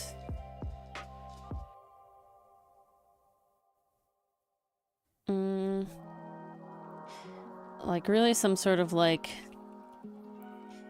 featherish, some sort of protrusion here that can allow like a lot of dispersion.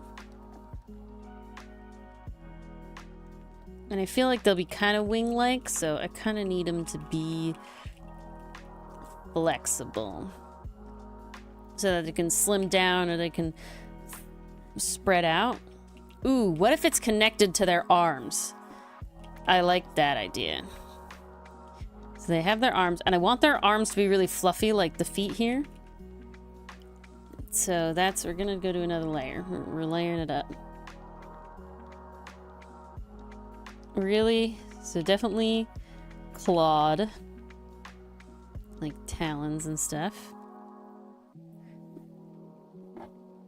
Let's see if Flucky the canary is relating to the ravens. They're a wolf and a raven. Ah, well that's to the ship.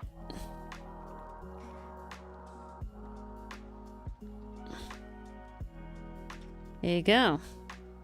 It's all so good, you know? Like, God, it's so tight, man. All the little bits, all the little things. That's what's great about Dungeon Meshi. Everything is just so intertwined. So good.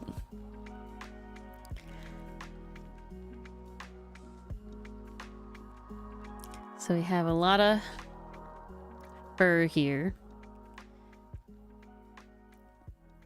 They gotta be warm, you know? They gotta be warm. But then we gotta have something that, like, connects it down like this. And I think being some sort of feather works the best. So it's not really a limb. It's more like some sort of wing like this. Ooh, and then that ties into... So yeah, they don't have scales. They have like fur and feathers. Kind of goes like that, so they can like rudder out like this. Yeah, yeah. I like that a lot.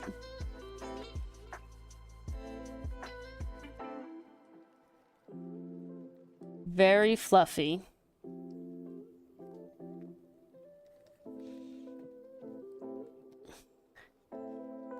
feathers, not scales. But I still want them to have the, like, the seal feet. So I think that's very much indicated by something like this. There we go. Beautiful. Yeah, I love Lysion's design a lot. I love his, like, tattoos and everything. I love how he looks as, like, transformed. It's great. Probably my favorite canary, because he's also kind of, like, chill. You know, if I'm remembering correctly. He just kind of picks up Mithrin and is like, we're done. He ain't doing it anymore.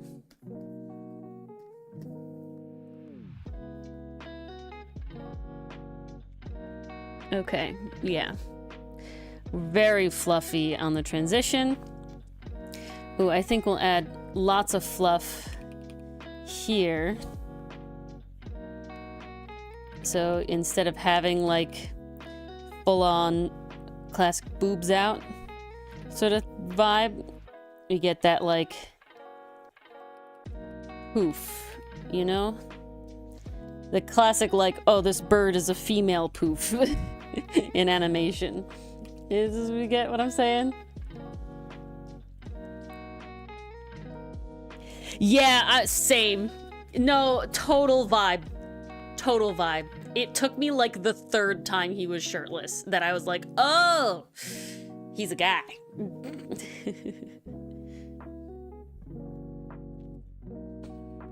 Oh, it took you until the race swaps. I don't remember where everything is, but it definitely took me a little bit. I was like, oh. The only one I was confident about was Mithrin. I was like, oh yes, Mithrin.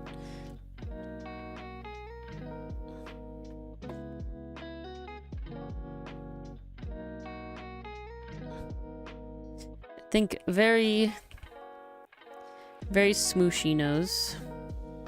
Very small nose.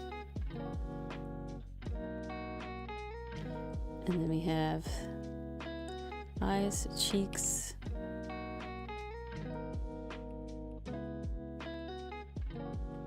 Gotta sing.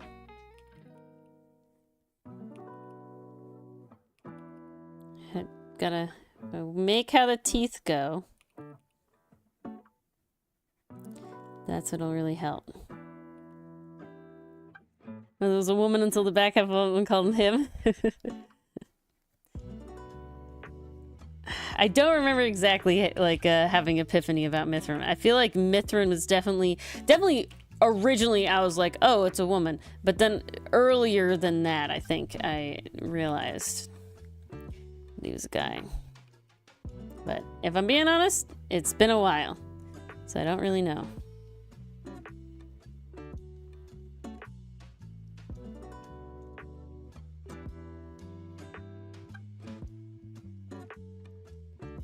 Okay, I like that. Where's the bird? See, you have this sort of, like, eyeshadow thing going on you.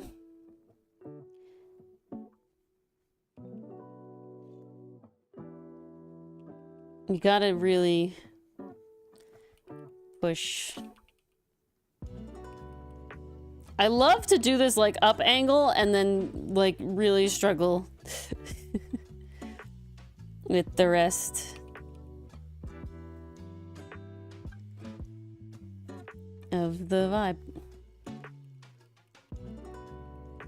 Maybe we'll just keep their eyes closed for a second.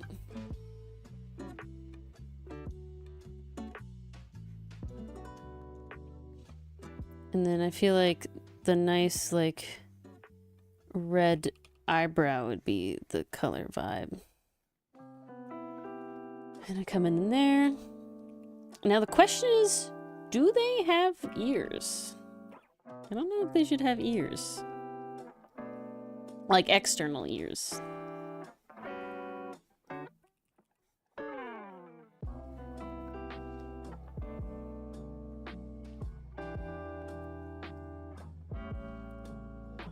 fur. Oof. Here's one of the anime only fan.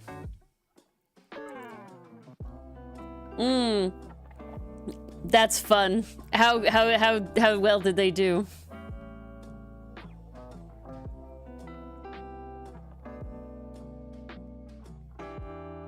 Ooh, really colored in the eye. Yeah, okay. I have a plan for color related things. But I really want to get the hair down.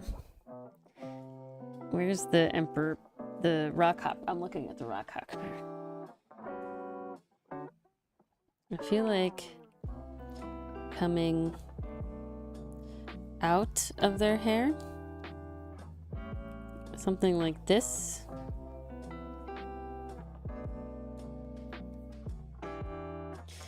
They actually did excellent. The chip here represents criminal. Nice. Epic stuff. There's two things going on there. One, fantastic analysis, and two, awesome story telling though. Like, whew.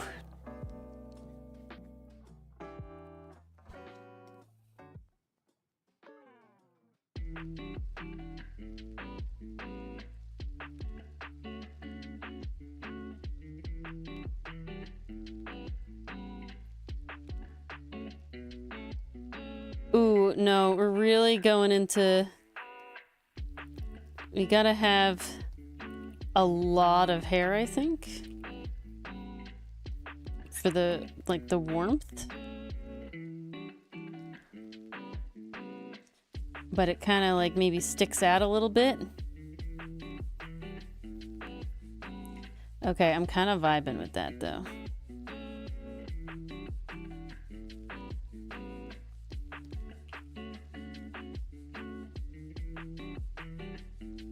Okay. I love the silhouette, actually, a lot.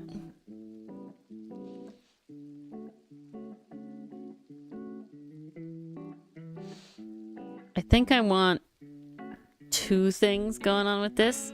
It's a little seam here. Okay. Pretty great. Love it. I'm gonna draw a front view because I do want to add some like technical things with like the eyes and everything.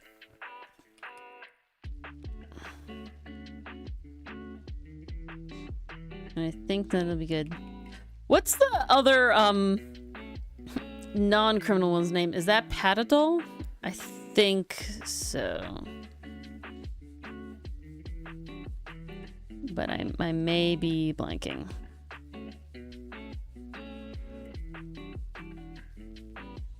Okay. Yeah, okay, I was right. She's so high strung. Poor girl. So stressed. So stressed.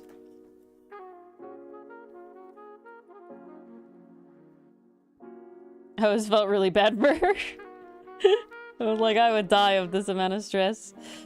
Girl, you need a vacation.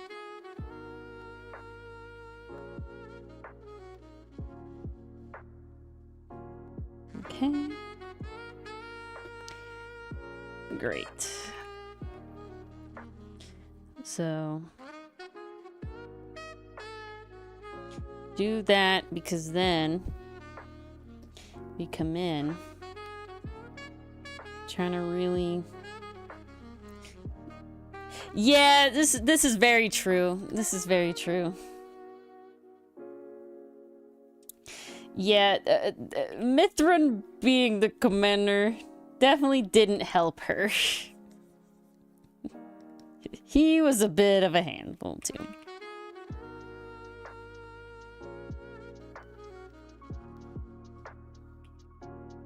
Okay, that is not how that hair went. And we're gonna fix that. Okay, something more like that.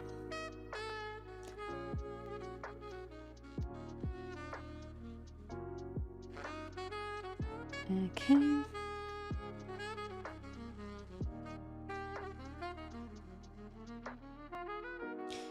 Hair always kind of looks windswept.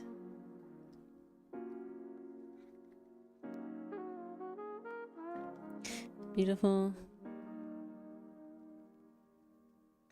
Oh yeah, no, I remember that. I'm just saying, for all his stuff, poor Patadol.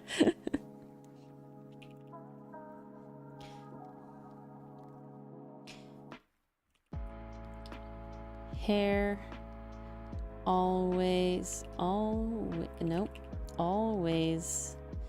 wind swept look. And we have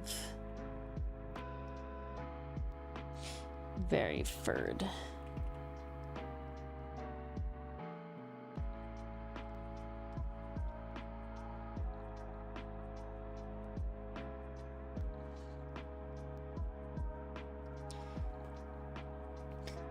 Also, they're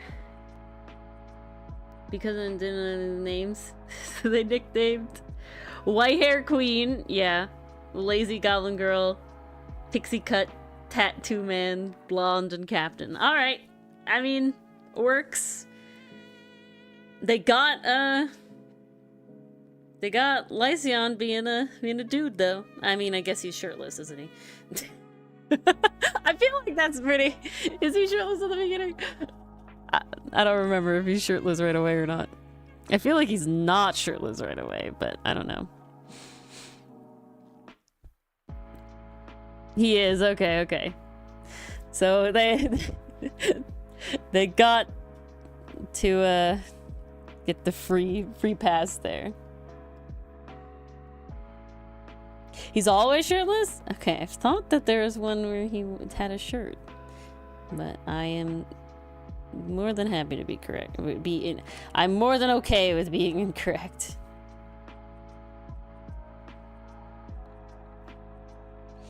Okay, we're adding way bigger wings to their eyeliner. Yeah, there we go.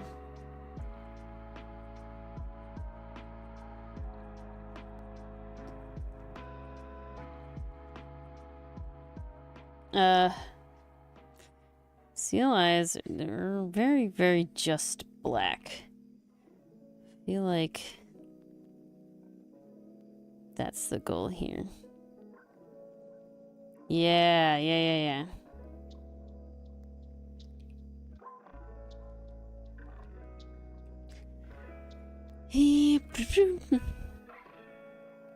Okay. This ain't right. There we go. Then we can add this. Their lids. The eyebrows, which I do want to be red.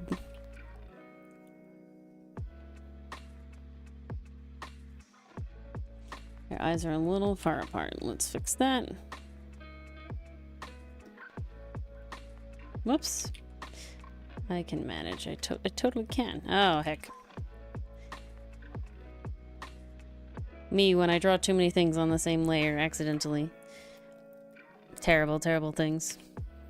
Maybe bonus content on your shirt, but never remember that. Okay. I believe you, Pastry Puff. You've read it more recently than I.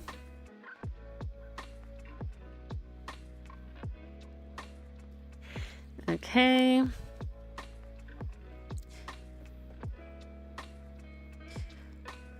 Eyes all black. Sing with eyes closed. Very important. I want like the fake. You know when people like do stuff to make their eyes look bigger? I want that kind of built in. Ooh, that was the shape right there. And that kind of built in with this creature.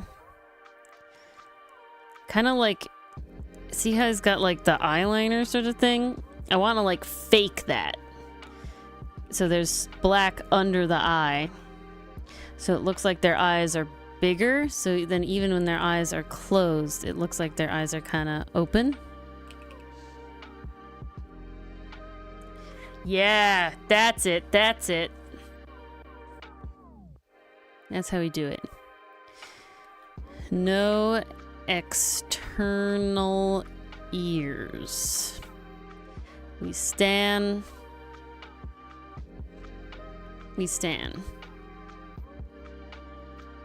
I'm here for this. I'm really enjoying. But the really big thing that I want is I really want to give their mouth opening a deal. Ooh, I drew in a direction I don't normally draw in. Crazy, crazy. Their nose really does not stick out very far. They have a very, very small protrusion of nose. And so that's proportions are weird. There's a reason I draw it from this direction. Yeah, the nose doesn't really stick out very far. And so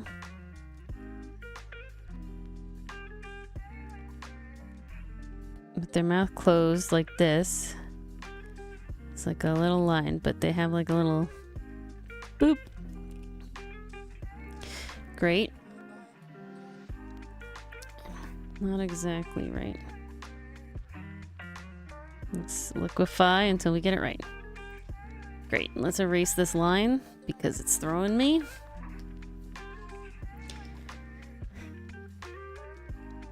And then we'll have the closedness of the eye, but with the little fakey bit. Oh, I love it. I'm loving it. I'm loving it. I'm loving it. Oh my god. Oh my god. Perfect. Mwah. Mwah. Mwah. Yes. Stop. Stop. Okay. But then, right? That's why they're siren-y. And then we need the creep part of it.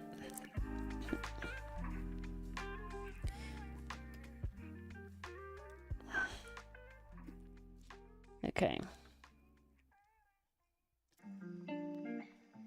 We need a little scrunch, I feel. So we'll scrunch the nose up a little bit as this comes out. And we want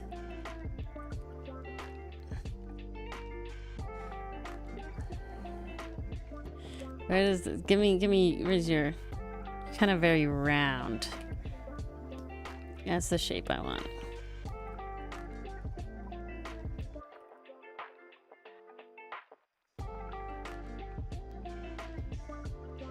Ah! I'm so zoomed in.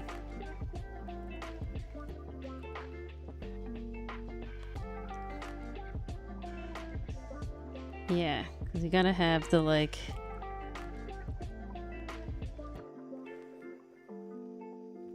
You gotta have the, like, creep to it.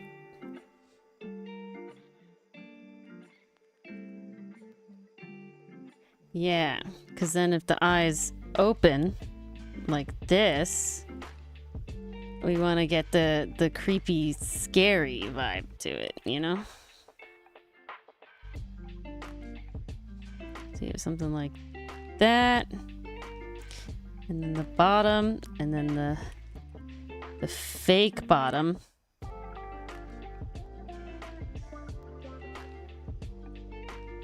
Like that.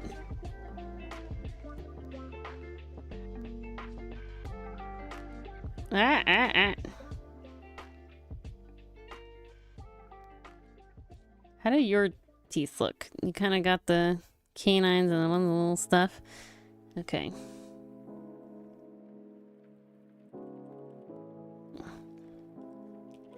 Canine. See, this would be kind of... You need to have something like this. Yeah, exactly. Exactly. I mean, it's one of my favorite tropes.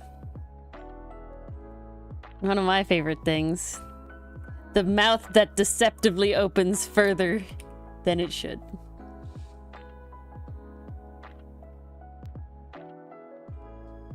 I also like this little skin flap thing. I don't know if that has a name. I should look into that.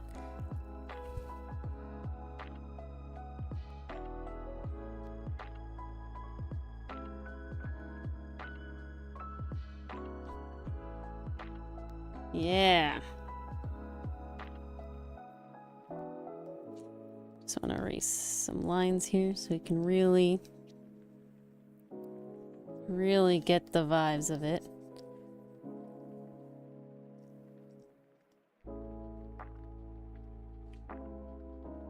Whoops. Something like that. The eyes that open far too wide.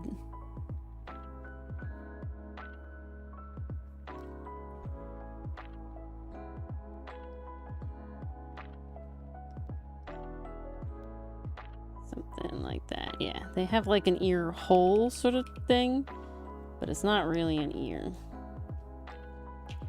And they also have fluffy neck.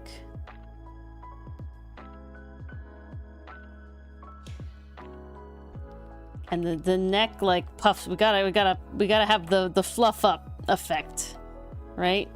That's what happens. So this is that false mouth marking. So it's right there. Some more notes here.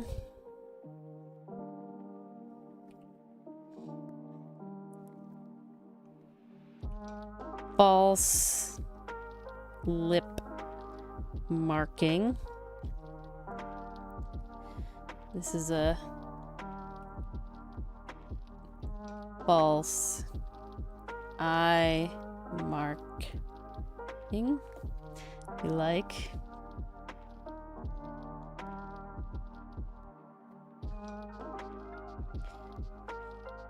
Feathers / fur fluff up.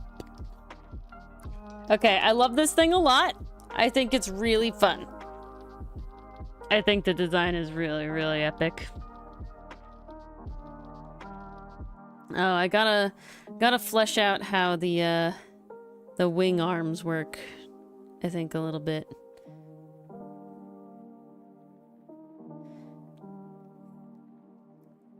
So we'll get like a top-down view going, I think. I think that'll satiate that.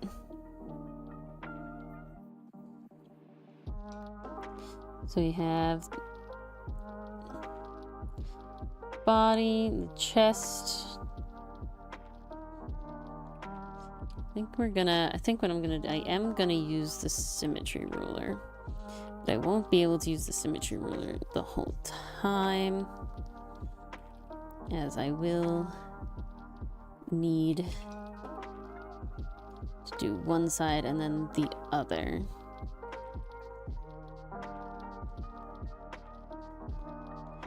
So something like this. Probably smaller than that.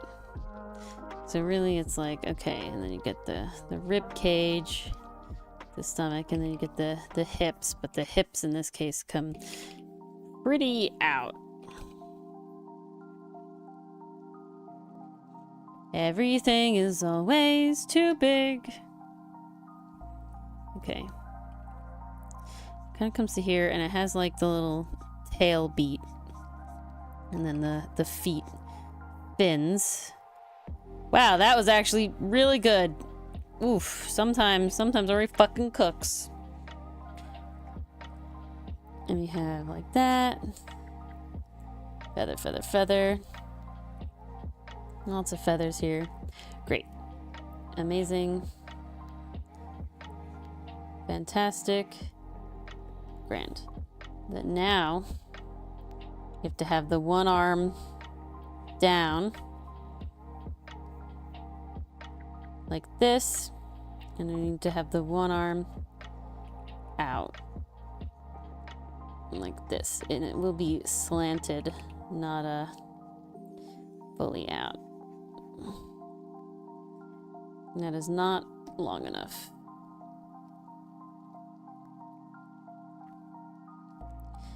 Okay. Great, great, great, great. That looks right. At least righter. More right. And so with this one, the feathers, so we have like fluffy,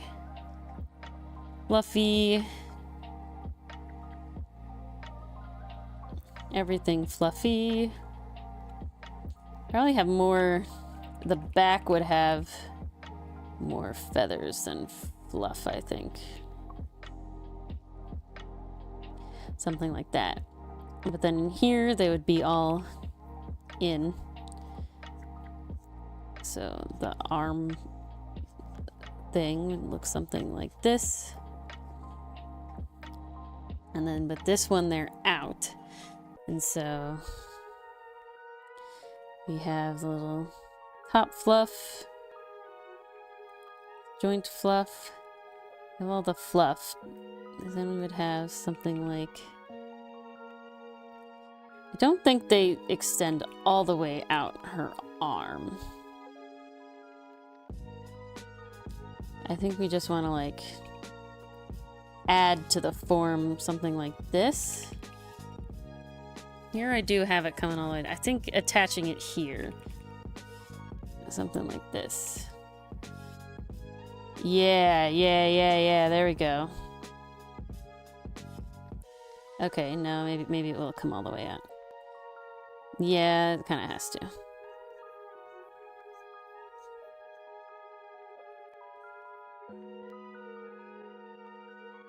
And it kind of goes into the tail area here.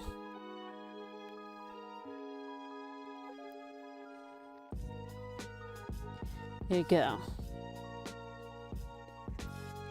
Perfect. Spreads to slide on top of snow. Folds to dive into drifts and avalanches. Lovely. All right. I'm pretty happy with that.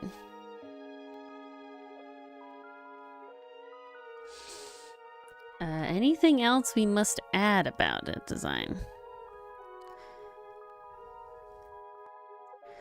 I think this is definitely feathers up the back.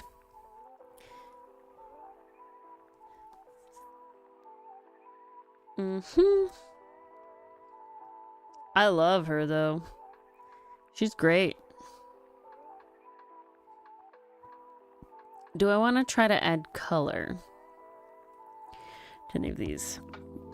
I really like these here, so maybe I will take them and copy them to put somewhere to add some color to it.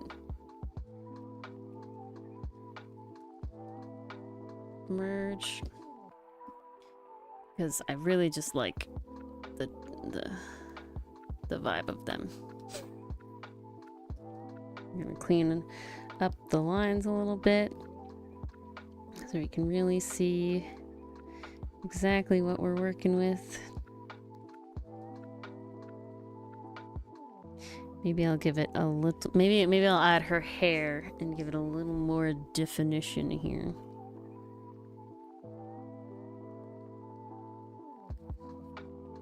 Oh, they're so pretty. Exactly what we want.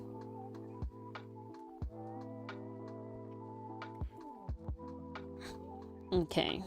Her hair kind of comes again out and over. Very, very windswept back.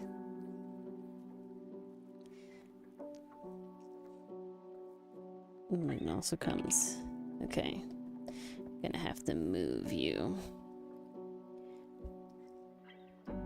So we can fully add your hair. It does come forward, but back and back and back. Yeah, something like that. You know, guys, some days you just fucking cook. What can I say? Some days you just fucking cook. And then other days, it's a fucking struggle. Some days it's a real nightmare.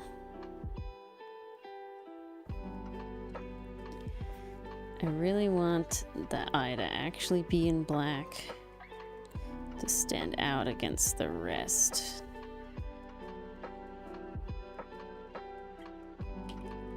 Okay, hold on. Ah! Okay. There we go. More blue to here for the chest and neck ruffles. Here, and then here, and then here. Something like that. Yeah, something like that. Perfect. We shall copy and paste for this one. And we shall remove the parts that do not fit anymore. So we need the little nose scrunchie. And then we need the little downward eyebrow.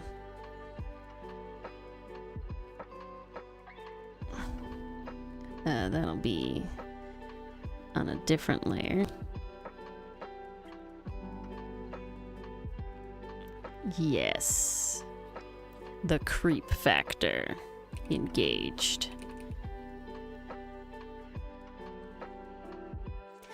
Okay. Gotta have them eye teeth. I'll add a little gum. That'll help.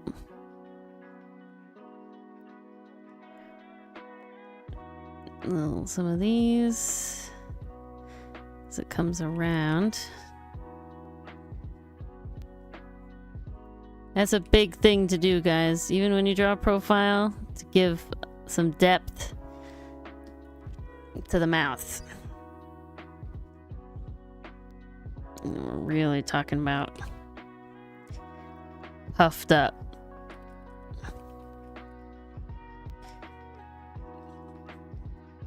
Puffed up. Alright. And then I want to add, I need to add the little lid line. And then I can add in the actual lash line.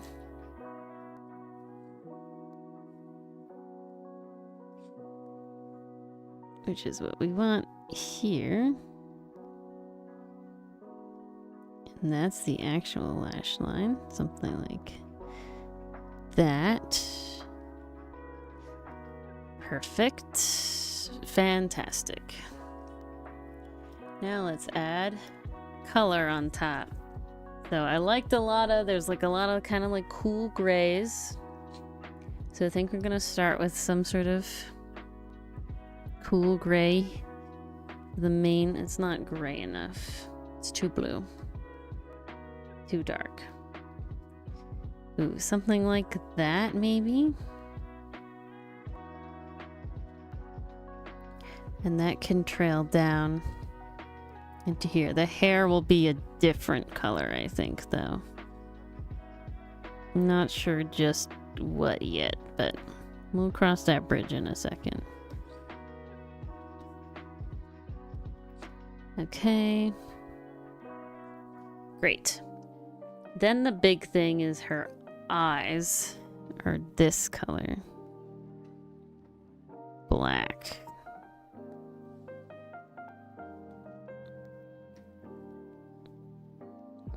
Let's clean it up a little bit. Ugh. The pain. I'm not zooming in. I'm not gonna do it. I'm not. I swear. Okay. Cool. So then we're gonna make it slightly lighter, but not much lighter. And I am gonna zoom in now. And we're gonna add this little bit of fake eye bit here. And we're gonna do the same thing here.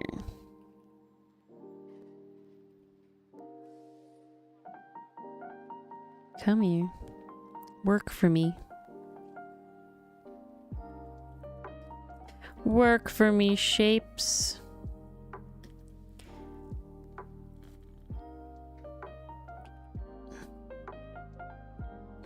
And then I'm gonna add that very much lighter color for a little bit of an outline. That I'm actually gonna put another layer,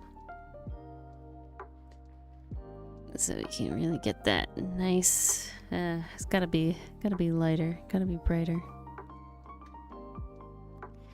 And then we can have a little bit of something like this going on.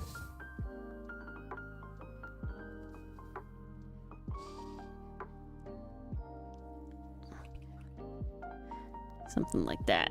Ooh, I like it. I like it a lot. So then this comes out like this. And then we have sort of the upper lid bit here. Yeah. Ooh. Epic. Epic. Gonna take a little bit and just try to separate it a little bit. Because I really want to show that I do want it to be noticed that it's her. Maybe just a different color.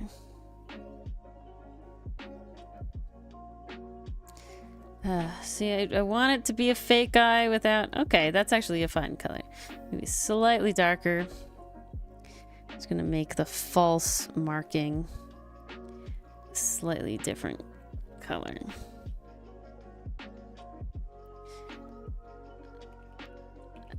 I just want it to be recognizable as... Ooh, I'll take a look in a sec. Because we're slowly nearing the end. So I do want to continue this a sec. Not sure what color her... No, I do want the eyebrow to be this red. Because that was fun from the one bird. But I'm not... Maybe a red streak like this. Ooh, I kind of like that. And then we really go into like the blue grays. Darker, more grays.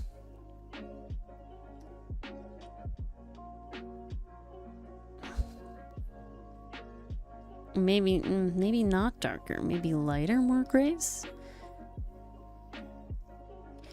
Ooh, okay. I'm actually kind of vibing.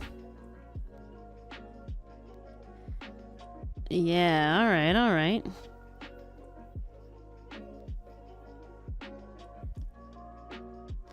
And then I think I will keep the red front stripe bit. And I think it'll make the inside color that. Oh, apparently I forgot to add her other bit of hair here. It's okay. You can add it in like this. I want some like darker like seal pattern on it. What do we think? Something like that maybe? Like variegated? Uncertain.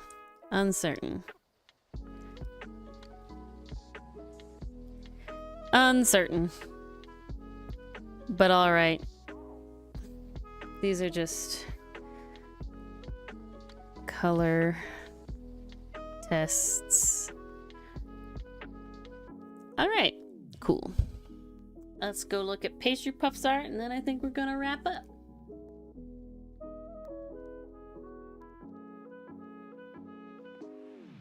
All right, sounds good. I'm glad I got the trivia right. Halachi!